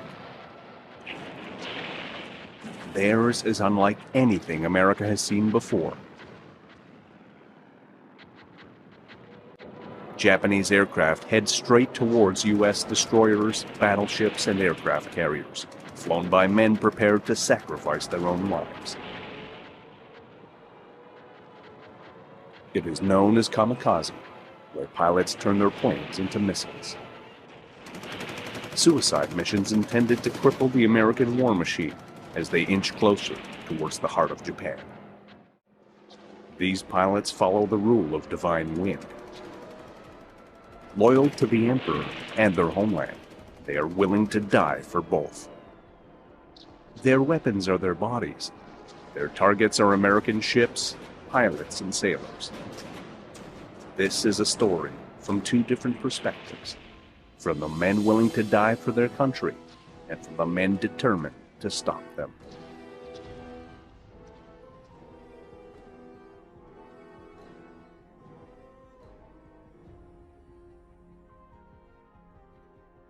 By 1944, the Empire of Japan is in a state of retreat. The area in which they hope to create a Greater Asia Co-Prosperity Sphere is now a distant memory. The spirit of late 1941, when the land of the rising sun seemed invincible, has vanished. Since America's victory at Midway, the United States takes back island after island from Hirohito's forces. Japanese fighter aircraft are outnumbered by more modern American planes, being produced from the factories in droves. Experienced Japanese pilots are in short supply. In addition, the proximity fuse is utilized, making it almost impossible for Japanese bombers to get anywhere near U.S. naval vessels. No longer do they control the Pacific with an iron fist. By January of 1944, even those in the top circles of Japanese power have concluded that the war is lost. For a nation dependent on imports, they are denied the raw materials desperately needed to continue the war. Japanese merchant ships carrying oil, coal, and other goods are either attacked from the sky or torpedoed by American submarines. Production in Japan is slashed to shreds. To make matters worse, a naval blockade is causing severe shortages in food and materials, resulting in mass starvation. On paper, the war is all but won by the United States. Really, by the fall of 1944, it's clear from Hirohito's recent biographers who've really studied the Japanese documents, by the fall of 44, he knew Japan had lost the war. But surrender was not on the table because of this notion of honor, and he was also really obsessed with protecting the sort of royal regalia, the symbols of the emperor's authority. And, you know, all through the summer of 45, the Japanese press was running what Hirohito's biographer Herbert Bix called the Die for the Emperor campaign. I mean, this was the message to the whole society. As the American invasion forces got closer and closer to the homeland, it became an even bigger and more purposeful strategy to not necessarily to win the war, but to make the cost of getting closer and closer to the Japanese homeland so great that they'd be able to achieve a negotiated peace. For America, the road to Tokyo has been a bloody affair, with thousands of troops killed in the process. The Japanese proved themselves to be warriors, fighting until their last breath, based on a sacred samurai code known as Bushido. Surrender is not an option for its citizens, who are told that they will be shamed forever if they give in to the Americans. The Army and Marines had certainly encountered this in some of the islands that were taken where Japanese civilians committed suicide rather than be taken prisoner, and they were essentially told and ordered to, oh, you don't know what's going to happen to you, and it's part of this honor not to be taken prisoners. So there had been this sort of preview of the same mentality that American forces had encountered already. United States generals realized that if the resistance on these islands is this fierce, the invasion of Japan itself could be the mother of all bloodbaths. The rules of war were that you fought until your last breath, and that was expected of your enemy as well. So the concept of surrendering was something that the Japanese military did not recognize or respect. And it had big consequences on both sides during the conflict, that it was no quarter on both sides. With the acquisition of island outposts by U.S. forces, landing strips are prepared for the arrival of the massive B-29 superfortress. Being twice the size and having twice the range of the B-17, this gigantic bomber is what America hopes will be the deciding factor in the Pacific, having the capability of flying over Yokohama, Nagoya, and the capital city of Tokyo, allowing for a massive bombardment of the Japanese home islands. Massed B-29 attacks, hundreds of bombers flying in close formation, dropping incendiaries, were extraordinarily effective in burning Japanese cities. There's no question about that. The attack in Tokyo, again, this is conventional bombs, incendiaries. burned square miles of the city, did huge amount of damage, probably caused 100,000 or so civilian deaths, rivaling what possibly even exceeding what the atomic bombs did. If the war can be won from the air, hopefully a D-Day style invasion in the Pacific can be avoided. Yet, despite all the deaths and starvation throughout Japan, its military still refuses to acquiesce to the demands of an unconditional surrender. By mid-1944, with American forces ready to take back the Philippines, it becomes clear that the people of Japan will not accept defeat without a fight to the death.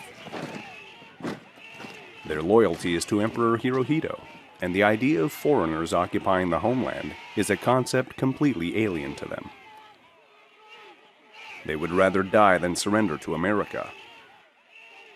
It is this belief system that allows the kamikaze fighter to emerge. A lot of people who've written about the kamikaze suggest that there's some origins in the Shinto religion and the samurai code, and I think that's undeniably true, but it's also stretching it. That there was this, certainly a Japanese martial tradition, there was this notion of personal loyalty to the emperor, and that was clearly driving it. Hirohito himself was very impressed and very supportive of the whole idea of these special attack forces and thought, well, this is the supreme expression of the devotion of the Japanese people to their emperor personally. That's how he viewed it. In order to protect a perimeter of islands giving America the ability to bomb Japan, squadrons of volunteers begin enlisting for their own version of a divine wind against the United States. A decision was made, and basically it was during the Battle of Leyte Gulf, that the best chance they had of taking out an American fleet, an American invasion fleet, was to purposely crash their aircraft into these ships. Unable to sink numerically superior aircraft carriers through traditional methods, they instead must resort to the doctrine of kamikaze. If this had been the United States and the Japanese were advancing on our homeland and we had disadvantages in terms of resources, aircraft, and pilots, and wanted to fend off an advancing enemy, certainly, anything becomes possible. Under the leadership of Admiral Onishi, thousands of men train for what will be their last mission. A true believer in the Bushido Code, Onishi, with the Emperor's blessing, begins organizing a suicidal war plan. The Oka, a piloted rocket bomb, is authorized along with a human torpedo known as the Kai-10, as weapons to be used against American ships. There were a small number of special purpose kamikaze aircraft built, the most famous of which was the so-called Cherry Blossom, which was basically a bomb with stubby wings and a cockpit welded on top and a solid rocket motor, and this was dropped from a bomber. The solid rocket motor would be used to accelerate this into a dive approaching 600 miles per hour, so that was particularly difficult to counter when you had such a high terminal speed. These are in addition to the thousands of kamikaze pilots being trained for their final act in uniform. The goal is simple: fly straight into American ships, and hopefully, with the mixture of fire and gasoline, the explosion causes the vessel to sink. One pilot and one plane can take out a ship that may have 300 sailors, 500, maybe as many as 3,000 sailors with one well-placed hit. And in a number of occasions they did that or came close to doing it on many others.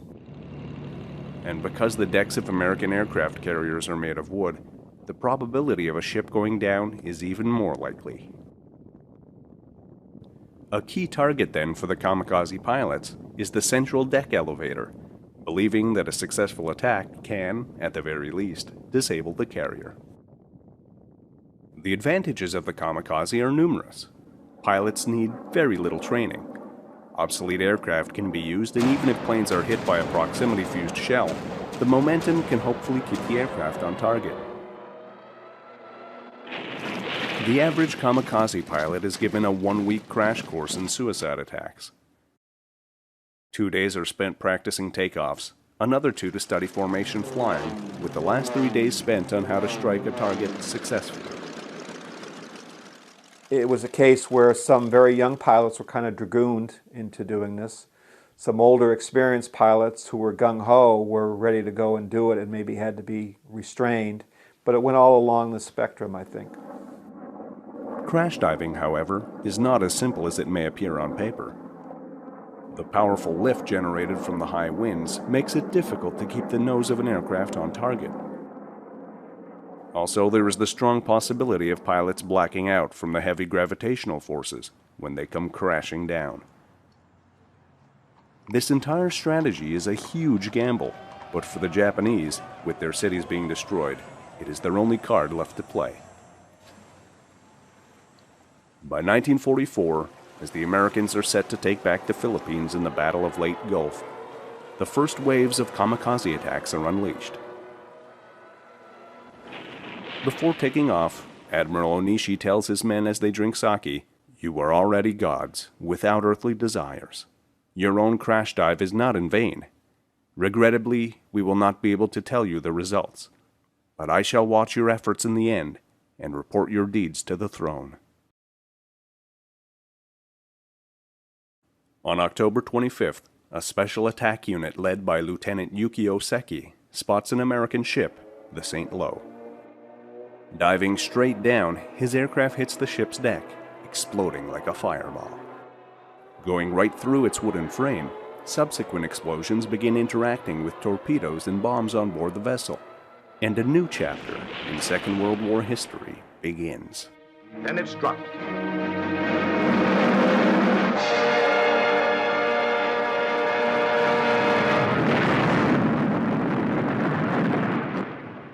They call it kamikaze, meaning the divine tempest. We call them suicide planes, manned by pilots wearing the ceremonial red sash of the Kamikaze Corps. They specialize in one-way trips.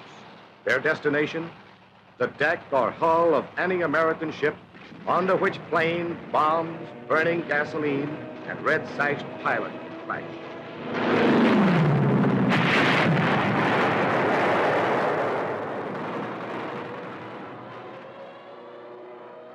Waves of kamikaze attacks are given the green light by Onishi, with targets not being limited to just strictly naval vessels. With the bombardment of Japanese cities by B-29 superfortresses, orders are given to attack these bombers with the same ferocity. The results prove disappointing.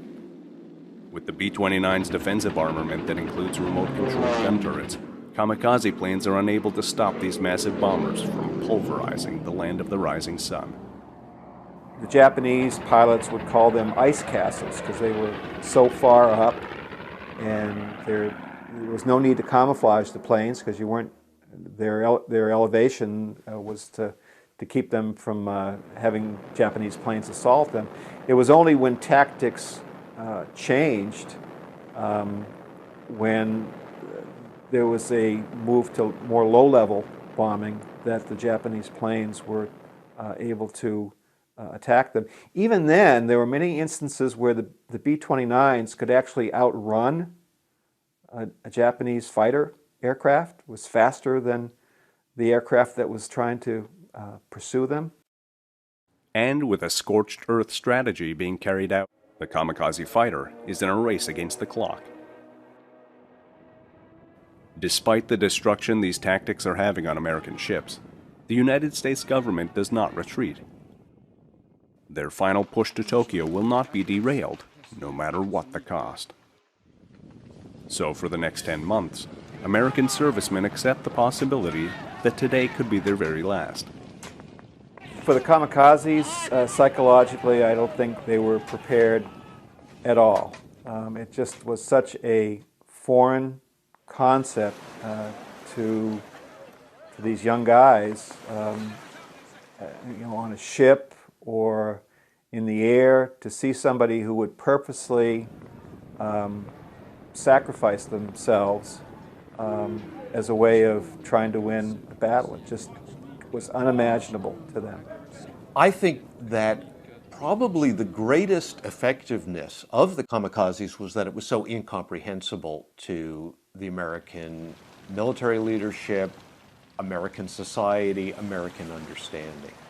And it did, I mean, don't get me wrong, there was a very real material effect of the kamikaze attacks, but I think the psychological effect really was quite powerful. That it was so hard for American soldiers and sailors and airmen to get their minds around this mentality of people who were willing to do this. And of course, it was very hard to answer. I mean, normally a lot of what air defense and self-defense in general is based on is the idea that this guy is trying to save his life, is trying to avoid being hit, doing something crazy. So it was very hard to answer this. Hopefully, with the hundreds of guns, rockets, and shells on board destroyers, cruisers, frigates, and battleships, these sailors can shoot down the kamikaze before it is too late. In dealing with this menace, a strategy known as the Big Blue Blanket is employed by naval aviator John Thatch. The plan calls for around-the-clock surveillance by fighter planes over the American fleet, increased attacks on Japanese airfields, and stationing destroyer escorts 50 miles away from the main body to alert the other ships of any approaching Japanese aircraft.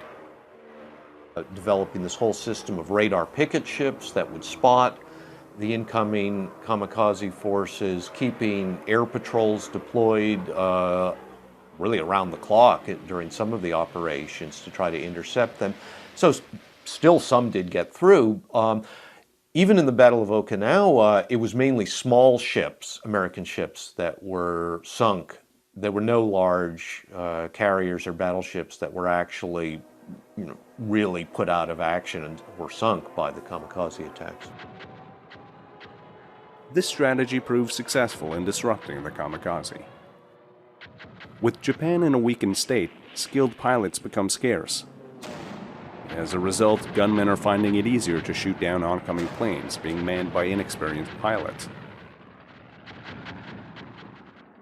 Despite the toll suicide attacks are taking on soldiers' psyches and lives, most notably on the USS Bunker Hill and the USS Franklin, where hundreds of servicemen are killed, the kamikaze is facing an equally fierce counterstrike.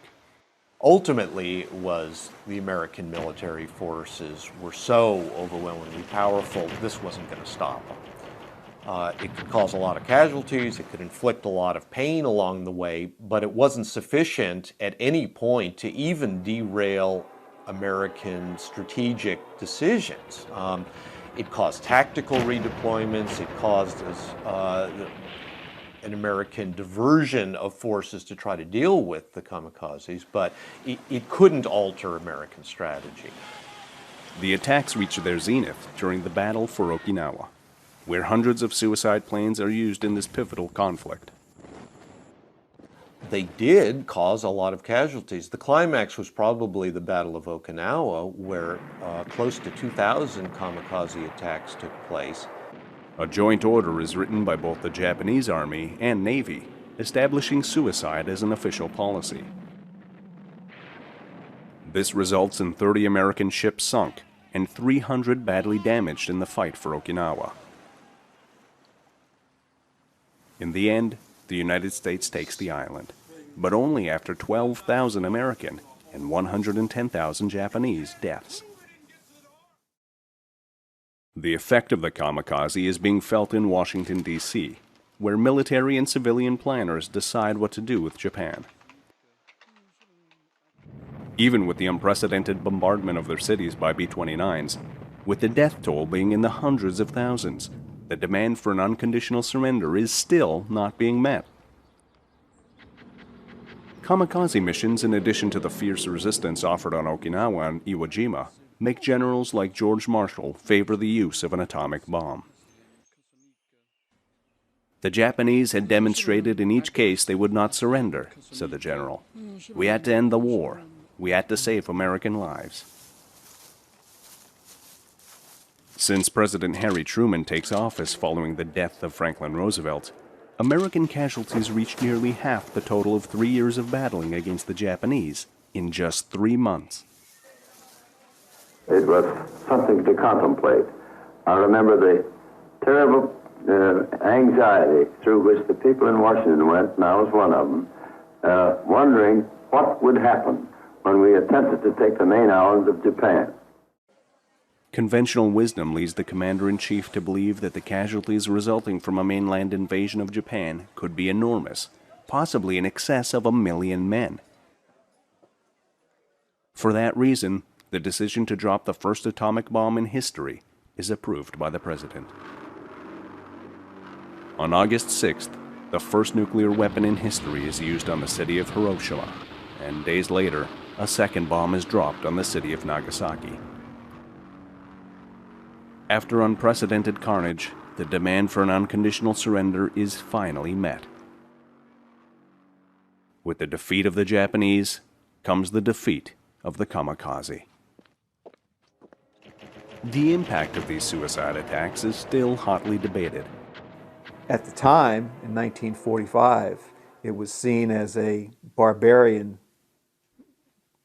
approach to warfare, an unheard of approach to warfare. 60 years later, you can start to equivocate and say, well, listen, they had to do this. It was in their interest and it was an honorable tactic. The ships that were sunk as a result of kamikaze planes vary from the mid-30s to the high 50s. Approximately over 4,000 sailors were killed and another 4,000 wounded. However, the entire goal of the kamikaze backfires, causing war planners who may have still been on the fence in terms of whether to drop the atomic bomb or not, to support a nuclear attack on Japan. It was a strategy that grossly underestimated America's resolve in seeking an unconditional surrender from the land of the rising sun. For that reason, no number of suicidal pilots could have stopped the United States' war machine from achieving total victory.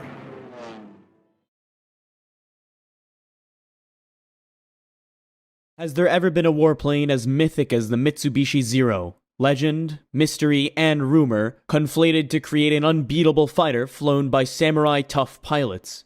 The Zero was said to have an awesome performance, superb maneuverability, and combat characteristics an order of magnitude ahead of anything else in the sky. The oft-forgotten fact is that the Zero's effective combat career was measured in months. The Mitsubishi A6M Zero is a long-range carrier-based aircraft fighter formerly manufactured by Mitsubishi Aircraft Company, a part of Mitsubishi Heavy Industries, and was operated by the Imperial Japanese Navy from 1940 to 1945. The A6M was designated as the Mitsubishi Navy Type Zero carrier fighter, or the Mitsubishi A6M Raisin. The A6M was usually referred to by its pilots as the Raisin, or Zero, being the last digit of the imperial year 2600, or 1940, when it entered the service with the Imperial Navy. In the official designation A6M, the A signified a carrier-based fighter, 6 meant that it was the 6th such model built for the Imperial Navy, and M indicated Mitsubishi as the manufacturer. The official Allied report name was Zeke, although the name Zero was used colloquially as well. Not counting its earliest sucker punch missions over China, when the best-trained fighter pilots in the world swatted down scores of ill-flown Polikarpov biplanes and open-cockpit monoplanes. The Zero resigned supreme in the Pacific War, only from the day of the Pearl Harbor attack until American pilots learned the tactics that allowed even pudgy F-4F Wildcats to level the aerial playing field during the Guadalcanal campaign in the summer and fall of 1942. When the second generation of U.S. World War II fighters, the P-38, F-4U, and F-6F arrived beginning in early 1943, the Zero was finished as an effective fighter. In January 1944, a single Marine F-4U pilot, First Lieutenant Robert Hansen, shot down 20 Zeros in just 17 days. The Zero soldiered on until the end of the war, of course, many self-immolating as kamikazes, but only because the Japanese had nothing to replace it, and the Zero often was simply a cannon fodder. The June 1944 Marianas Turkey shoot is the most notorious example of such inequity. Not that the Zero wasn't still dangerous even in the 1945s, especially if an aviator was cocky enough to try to dogfight one of the few remaining experienced Zero pilots. Nobody ever built a fighter that could outmaneuver it, and the fact that Grumman developed the F-8F Bearcat as Zero beater, a task that it was to do just a bit too late to fulfill, shows that the Zero was never entirely disdained. The Japanese had counted on a short, brutal war to force the US to the negotiating table in order to establish unfettered area of Japanese exploitation in South Asia and the Pacific. So Japan had done little to prepare for a protracted conflict.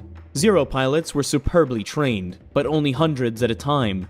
Then a few thousand a year while the US was turning tens of thousands of college grads into pilots. The great majority of Japanese pilots were the equivalent of our NCOs. Nor was the production of a Zero successor given high priority. Much like the German High Command initially assumed the Me-109 would suffice for the duration of the war and that it didn't need an engineer or a successor, the Japanese waited too long to develop and produce the Shiden, Raiden, and Reppu, or perhaps they should have developed just one of them. It didn't help that Japan, a small island nation with limited engineering and manufacturing manpower, spent its time dithering over the development of more than 90 major combat types as well as several dozen lesser models. By the time they did get serious, raw materials were lacking and the country's skilled airframe and engine workforce had fled the manufacturing centers due to being bombed out of their homes. The Zero was incrementally improved throughout the war, from the A6M2, the first model to take on American fighters, to the A6M8, only two ever built, intended to attack B-29s. The Zero's excellent Nakajima-built Sake engine was eventually upgraded by about 150 horsepower, but it never attained anything like the horsepower offered by the Pratt & Whitney R2800, the P-38's twin Allisons, or the P-51's Packard Merlin. The Zero's power-to-weight ratio was always better than that of its US opponents, but sheer horsepower allowed the Americans to loft superior firepower, substantial armor, and overbuilt airframes. What the Japanese needed and never got was not a better Zero, but an all-new fighter, a Japanese Hellcat. When the war ended and the Zero stood down, the US was within a week of introducing yet a third generation of Pacific fighters in the form of the Bearcat. The Zero began the Pacific War with an aura of invincibility. At the time of the attack on Pearl Harbor, 521 Zeros were active in the Pacific, 328 in first-line units. The carrier-borne Model 21 was the type encountered by the Americans. Its tremendous range over 2,600 kilometers allowed it to range farther from its carrier than expected, appearing over distant battlefronts and giving Allied commanders the impression that there were several times as many Zeros as actually existed. After Pearl Harbor, it quickly became to be viewed as some kind of mystery ship, imbued with strange powers, able to do things that no other airplane could. Yet it was simply a well-engineered, straightforward, optimized aircraft for maneuverability, and flown against an enemy that had never credited the Japanese with the ability to design a cutting-edge fighter. Even though the Claire Chennault of Flying Tigers had been sent back to the US, reports of the airplane's capability over China, they were ignored, and American aircraft recognition manuals didn't even include a picture of the Zero. As aviation historian William Green wrote, the Zero created a myth, the myth of a Japanese invincibility in the air. Its successive appearance over every major battle area in the opening days of the war seemed to indicate that the Japanese possessed unlimited supplies of this remarkable fighter. And its almost mystical powers of maneuver and ability to traverse vast stretches of water fostered the acceptance of a myth of its invincibility in Allied minds. Zeros often showed up so far from the nearest Japanese-controlled land that the Americans set out in search of the carrier from which it was assumed they'd taken off. The Zero was designed by a team under the direction of the brilliant young aeronautical engineer Jiro Horikoshi. Mitsubishi had the foresight to send Horikoshi to work and observe at aircraft factories in Europe and in the US in 1929, and he even spent several months at Curtiss Plant in New York as an acceptance inspector for a batch of P-6 Hawk pursuit biplanes the Japanese had ordered. Horikoshi had already engineered the Mitsubishi A5M, later codenamed the Claude by the Allies. For an open cockpit, fixed-gear fighter, the A5M displayed outstanding performance, in no small part because of its flush riveting, a production technique that the Japanese would subsequently use on the Zero at a time when American airframers were just discovering its low drag advantage. in order to fight not only the already overmatched Chinese, but also the Pacific War against the US that was beginning to look inevitable. However, Japan still needed something more than just the Claude. The Japanese would never have attacked Pearl Harbor if they didn't have the Zero. At the time, in fact, some planners had misgivings that there weren't yet enough Zeros available for the attack to succeed. When the Japanese Navy gave Mitsubishi its marching orders as the Zero design began, it demanded a triple threat: an escort with the extreme range that needed to accompany bombers deep into China and later to cover over vast Pacific distances, a point defense interceptor with a rapid rate of climb to hit attacking bombers before they reached their targets, and a consummate dogfighter with extreme maneuverability. Though it's often assumed that the Japanese Army Air Force also flew Zeros, it never did. Another Zero oddity is that though all Japanese naval aviators were carrier qualified, many, including the famous Zero super ace Saburo Sakai, never operated from a carrier in combat. The extreme range criterion resulted in one piece of a little acknowledged pioneering for which the Zero was responsible. It was the first airplane designed from inception to carry an ejectable external fuel tank. A Zero's maximum fuel load, including the belly tank, typically was about 230 gallons, and this gave it 7 or 8 hours of combat endurance. Sakai set the Zero endurance record, just over 12 hours, by throttling back to 1,700 RPM and running what today we'd call lean of peak, maximum height exhaust gas temperature, at just 130 miles an hour. He intentionally ran his tanks bone dry while circling above Formosa Air Base after a mission and dead-sticked in from 8,000 feet. Another Zero innovation was its 360-degree view cockpit canopy, second only to the British Westland Whirlwind's bubble canopy. Though it was a multi-pane greenhouse rather than a true bubble, the Zero's glassware provided a considerably better rearward view than anything but a true open cockpit design, and had also excellent drag-reducing properties. It could also be opened in flight but not jettisoned, making parachute egress difficult. It was assumed that a Zero samurai would continue fighting to their death rather than bail out. Most Zero pilots refueled to wear parachutes in any case, until they ultimately were ordered to strap them on. In the late 1930s, the Japanese had developed nothing more powerful than several 800 to 1000 HP radials with little grown potential. At a time when American, British, and German manufacturers were cranking out 1,200 horsepower engines with 2,000 horsepower visible on the horizon. So Horikoshi needed to make his new fighter super light, which he did in part by having lightened holes cut and drilled through every internal airframe part possible, a technique that race car builders would recognize immediately. Horikoshi also persuaded the Navy to change its ultimate load standards for many components he didn't consider crucial. He designed them to fail, but then rebound them to previous shape as soon as they were reduced. As a result, the Zero was the fastest 1,000 HP radial engine fighter ever produced, but one with a number of single-point failure locations that, if hit, could bring down the airplane. The Zero was skinned with the lightest gauge aluminum possible, and when the shadows were right, some photos of the Zeros in flight show them seemingly clothed in crinkled tinfoil. British test pilot Eric Brown, who flew a captured Zero immediately after the war, even today recalls the constant noise of the oil canning fuselage skin, like the sound produced when one pushes on the side of a large biscuit tin. A typical Zero, loaded with full fuel and ordnance, weighed about 5,500 pounds, less than a mid-sized Cessna twin. A fully loaded Hellcat weighed over twice as much. The single heaviest component of any airframe is the main wing spar. Horikoshi lightened the Zeros by 30% by using a new zinc aluminum alloy called Super Ultra Duraluminum, which had recently been developed by Sumitomo Metals. One major benefit of the 7075 over the Sumitomo metal was that it was very corrosion resistant. In another weight-saving measure, the Zero's main spar was continuous, from wingtip to wingtip, and thus was an inseparable part of the fuselage center section rather than having a left and right wing, each bolted to the fuselage. This eliminated the weight of fasteners and spar buckets. Though it might seem that permanently affixed wings could make a Zero difficult to transport, Horikoshi had designed the entire tail cone and empennage to easily unbolt just aft of the cockpit. With everything removed forward of the firewall as well, the wing and cockpit became a single long but light narrow truckload. Horikoshi's search for lightness led him to the oft-criticized failure to include adequate armor or self-sealing fuel tanks in the Zero design. What was forgotten, however, is that virtually no fighters at the time the Zero was introduced had such features. It remained for the Battle of Britain in the summer of 1940 to demonstrate the need for armor and protected tanks. In any case, the Zero's designers considered armor unnecessary because they didn't think anybody would be able to put any rounds into the fighter. Maybe a lucky shot here and there, but not enough of a danger to compromise the design's lightness. Little did they know what the Navy and Marines had in store for them. Most combat units also removed their Zero's radios for additional weight savings, since the Japanese transceiver was very poor quality. This left the Zero pilots unable to warn wingmen of surprise attacks, and they could coordinate their own attacks only with occasional hand signals. A typical multiplane Zero attack was a melee of individual aerobatics, and Japanese pilots were in nearly as much danger of mid-airs with their mates as they were of getting shot at. As one of the USN pilots put it, from the way Zero pilots rollicked around in the sky, at times, it looked as they would rather stunt than fly.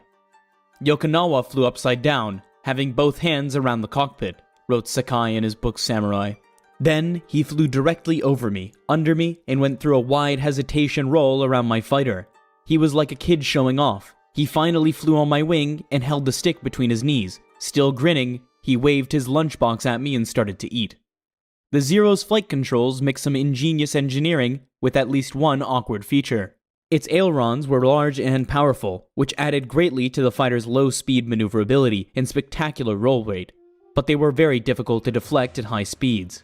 American pilots soon learned to dive and turn sharply, especially to the right, which substantial prop-induced torque made particularly difficult for the Zero when they had a Zero on their tail. Horikoshi did an interesting job with the Zero's elevator, however. The airplane's speed range was broad, from low-speed maneuvering to flat-out dashes at more than 300 miles an hour, and elevator effectiveness, of course, increased with speed, to the point where it could become quite touchy. So Horikoshi designed an elastic control system, with thin elevator cables that stretched a bit as speed increased and slightly flexible elevator control torque tube. Normally, such a setup would be an anathema to an aeronautical engineer, for it encouraged an elevator to flutter as speeds increased. But somehow, whether through luck or engineering talent, Horikoshi found a sweet spot where there was no danger of flutter, yet elevator control forces remained constant regardless of the airspeed. Zeros were feared in part because of the two heavy wing-mounted 20mm cannons, Swiss Oerlikons built under license by the Japanese. Horikoshi suspected that the Zero would yaw appreciably as first one and then the other cannon fired and recoiled, so he specified for a fuselage longer than its optimal length, which gave the vertical stabilizer a longer moment arm and thus provided greater longitudinal stability. But the Oerlikons were still problematic. They had a low rate of fire, limited capacity, initially only 60 rounds per gun, later increased to 100, and low muzzle velocity. The latter meant that the cannon was effective for close-in fighting, where a single round into a Wildcat's wing, root, or cockpit could mean a kill. But as the distance to a target increased, the cannon's rounds would lose energy and drop away ineffectually, like a softball thrown underhand.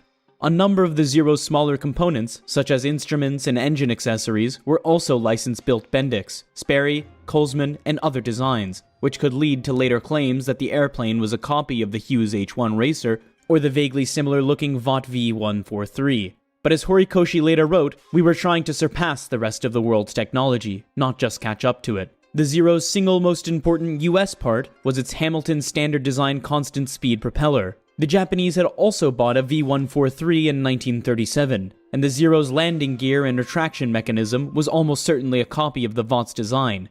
After all, the Zero was one of the first retractables the Japanese built. The Zero's two cowl-mounted machine guns were not particularly effective, especially against the new generation of heavies overbuilt the US fighters. At little more than a half of the caliber of the American 50 cals, they were used by many Zero pilots mainly as pointers for their cannons. If they saw hits from the machine guns, they toggled the cannons alive and fired them instead. Just like a World War I Spot or Fokker, the Zero's receivers were in the cockpit, above the instrument panel on either side, and the pilot pulled levers to charge them.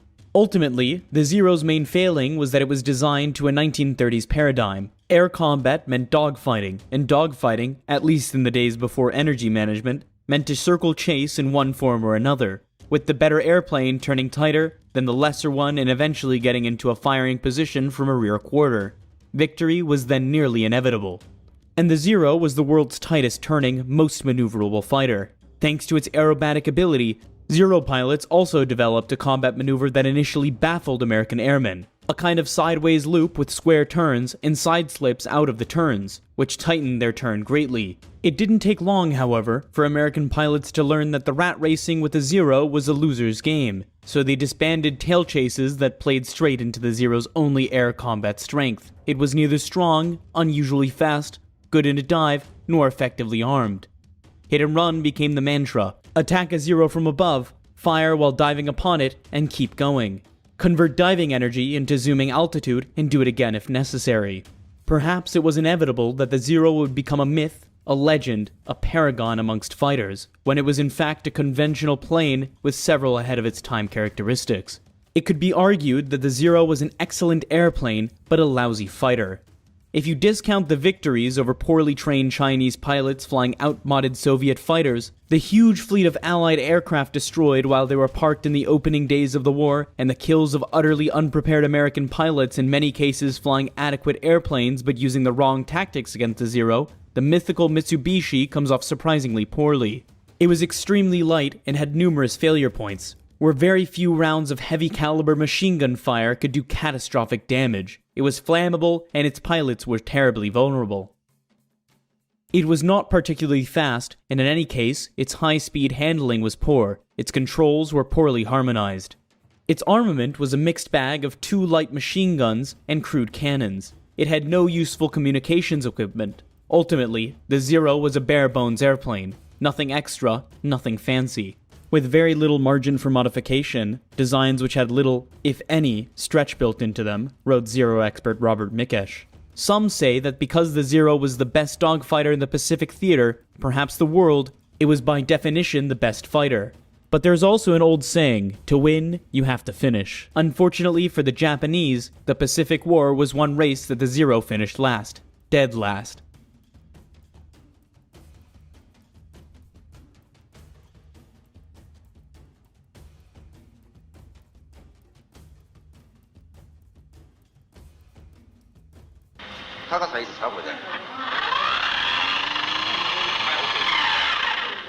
OK かなこれで。よ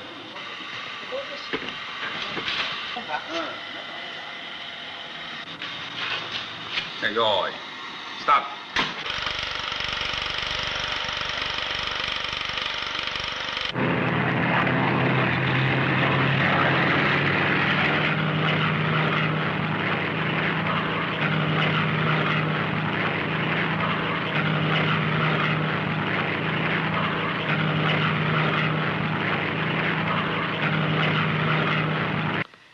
一番の特徴はですね、私に言わせますならば航続力ですね。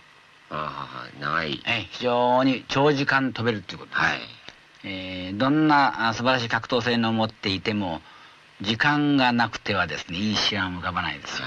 だから私はもう航続力だと思うんです。第2番目が堀越先生、苦心の作であるところのこのエレベーター昇降舵ですね、この機首を上げ下げするこの舵の効き具合が操縦桿の引き具合とこのエレベーターの効き具合が低速でも高速でも操縦するパイロットの考えてる通り動いてくれるように設計されてる。これがこの格闘性の特に縦の運動ですね、この宙返りを利用した縦の運動、これが非常に優れてたということです。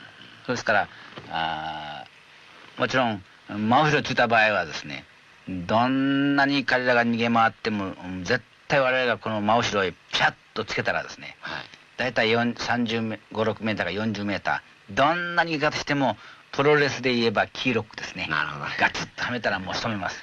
もう逃げられない。よっぽどのことじゃなければ。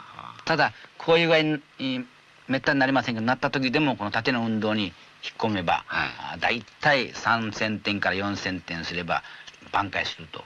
そのくらいにゼロ戦の特徴というものはこの縦の運動のエレベーターを利用したところの、私なんかは斜め宙返りを利用したひねり込みと言ってましたけど、このひねり込みが古いパイロットには一人味のあるですね、自分流の、技をですね、いつの間にか開発していきました。その当時ですね、本当に私たちがラボル国体で油の乗り切ってる頃、ちょうどこのスピンナーの先、この先端ですね、これはこういう感じてましたよ。もう一そ体れからなんですね、じゃあ。この先翼端がですねこの中指に感じてましたね。そのくらいに完全に飛行機マスターしてましたから、もう地上で自分の体を動かすよりも空中で、ゼロ戦操縦してバーッと向ける方が速くて確実に行くぐらいに完全に飛行機そのものが自分になってましたから。戦闘機というのはですねその周り360度全部敵ですから、もうむしろこう敵を探すとか見張る場合には私なんかもう前を2後ろを9と前を2後ろを9になる、翼の裏と胴体のここが一番怖いんです。見えないところですからどっから来るか分かりませんが年中こう腰をひねってですね飛行機をひっくり返しながら、自分の後ろが大丈夫かってことを見て前はパッと見れば分かりますから、もうすぐ気になりますから、これを気にならない人はやられるんです。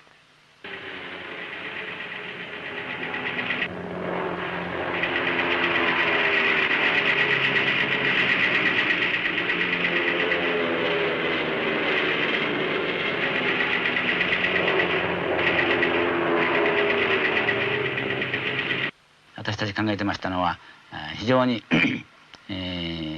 重量を軽く作ってありますから、非常に機体全般が弱かったですね。そうですからアメリカの飛行機には絶対そんなことないんですけども、もうこのゼロ戦には制限スピードというのがありまして、それ以上出すとバリッていくのが危ないんですね。いつも危険を感じてました。それから第2番目が、弾を食らった場合に、全く覚えようがないということです。最後のこれはパイロットあたりちょっとカバーしたり、タンクをちょっとやったりしましたけども、全般的に見てほとんど無防御という形ですから、やられたらもうライターのように火がつくと、そういう弱点があったですね。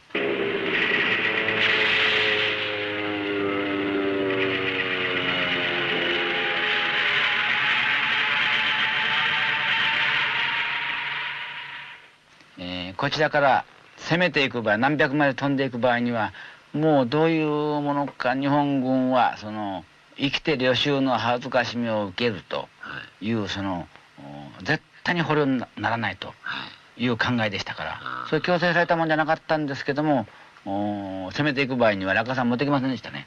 落下傘はもちろん座布団、クッション代わりに持っていきますけども、バンドをもう置いていっちゃうんです。だから落下傘持っていかないと同じで、敵視上でやられたらもう自爆する以外ないと今考えればもったいないことで、それで随分死んでるんですけどもね。右の目はほとんど見えなくなってますし、左の目もやられてもうほとんど失明状態で、コンパスが全然見えないんですよね。ちょうどここへ、一発はこういう弾が当たってますね。そしてこれへ抜けたんですね。これ抜けてるわけですか。でその時の傷がこの傷ですけどもね。それから一発はこっちから入って、でこれをかすったんですね。なるほど。だからほとんど失神状態で頭やられたってことも後で分かったんですけどもね。それからその時血を止めたのが最後のマフラー、これ残りまして、これで、血を止めたんですよ。この地図のようにですね、航路がめちゃくちゃでしょ。島も何にもないとこ行ってしまって、このまま行ったらハワイ行ってしまうと思ったんです。ラボールはこの辺にあるような感じがするんですよ。自分の飛行の癖と飛行機の癖を見ましてね。それで見えた瞬間に起点が取れませんから、地球上のどこにいるかわからないですから、コンパス見えても、それどうもこの辺にあると思ったけどもね、ここまで来て30度や40度ケチケチするなと思ってですね、男らしく直角に曲がれと思って直角に曲がったわけですよ。それがドンピシャリ当たったわけです。こういうような、15ラウンド戦ったボクサーの姿みたいですよね。顔の格好も歪んでしまって。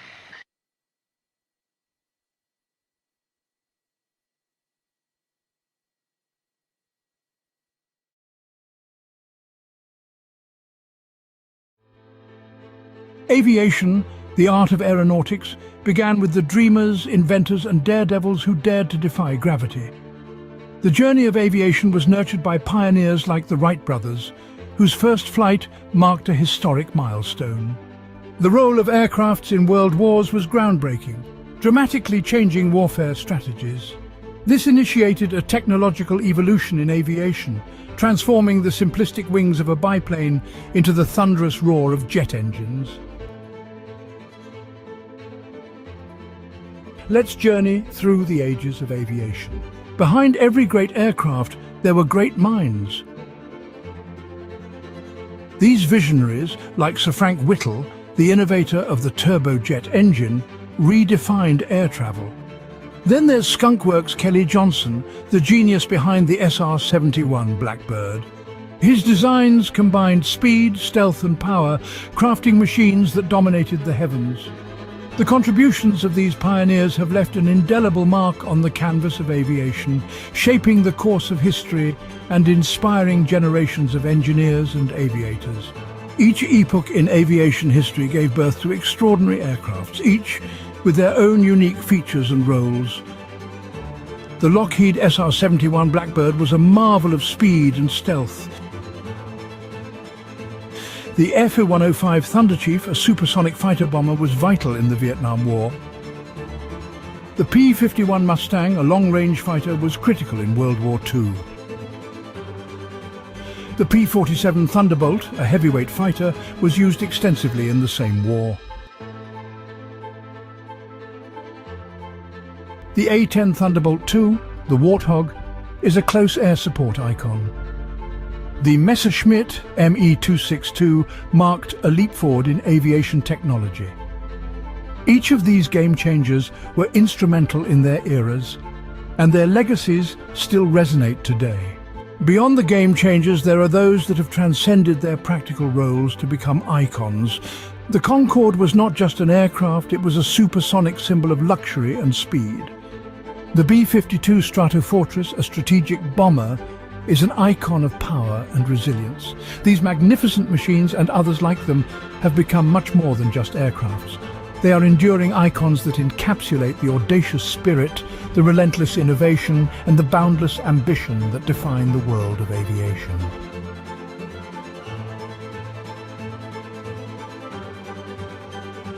For more amazing aerial footage, and to join us in this incredible journey, check out the DroneScapes YouTube channel. If you enjoyed this video, please remember to like and subscribe.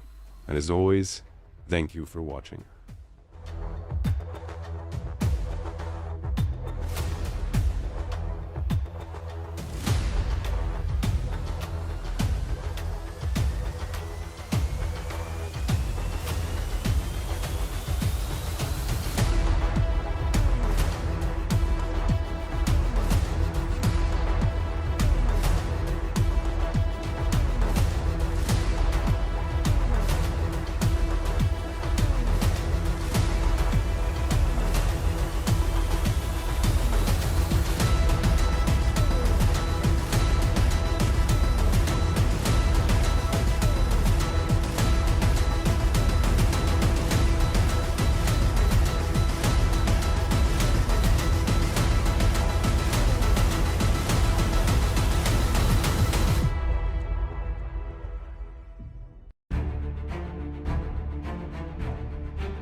In June of 1942, a pivotal naval confrontation unfolded, marking one of the most significant battles of World War II as the United States of America faced off against the Japanese Empire. Fought exclusively with aircraft carriers positioned hundreds of miles apart, the Battle of Midway represented a groundbreaking naval conflict. It marked the inaugural major fleet engagement where opposing fleets never closed the gap to visually spot each other's ships. Victory or defeat depended not on the big guns of battleships, but on the carrier-borne bombers and torpedo bombers flying over vast tracts of ocean to seek and destroy their targets. Midway was the dawn of a new era in naval warfare. The Battle of Midway held paramount significance for Japan, as it was envisioned as the pivotal element in a grand strategy aimed at expanding the empire's territorial reach deep into the Pacific. Midway Island, a crucial American stronghold, was slated for assault and occupation, while the United States Pacific Fleet, en route to defend it with its scarce aircraft carriers, would fall into an ambush, leading to its annihilation. Should the remaining vestiges of American naval might be ultimately shattered, Japanese dominance over the Pacific would remain unassailable for the foreseeable future. In fact, in the Battle of Midway, the Japanese carrier fleet, the mightiest in existence, was utterly destroyed. and Japan suffered her greatest defeat for over 300 years.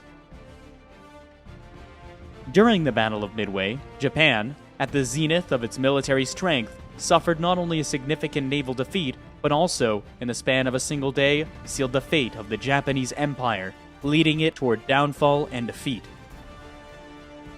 Since the early 1930s, Japanese conquests in China had caused ever-increasing friction with the United States. Starting in mid-1940, the United States imposed a prohibition on the export of arms, scrap iron, and other critical strategic resources to the Japanese Empire. Then, in July 1940,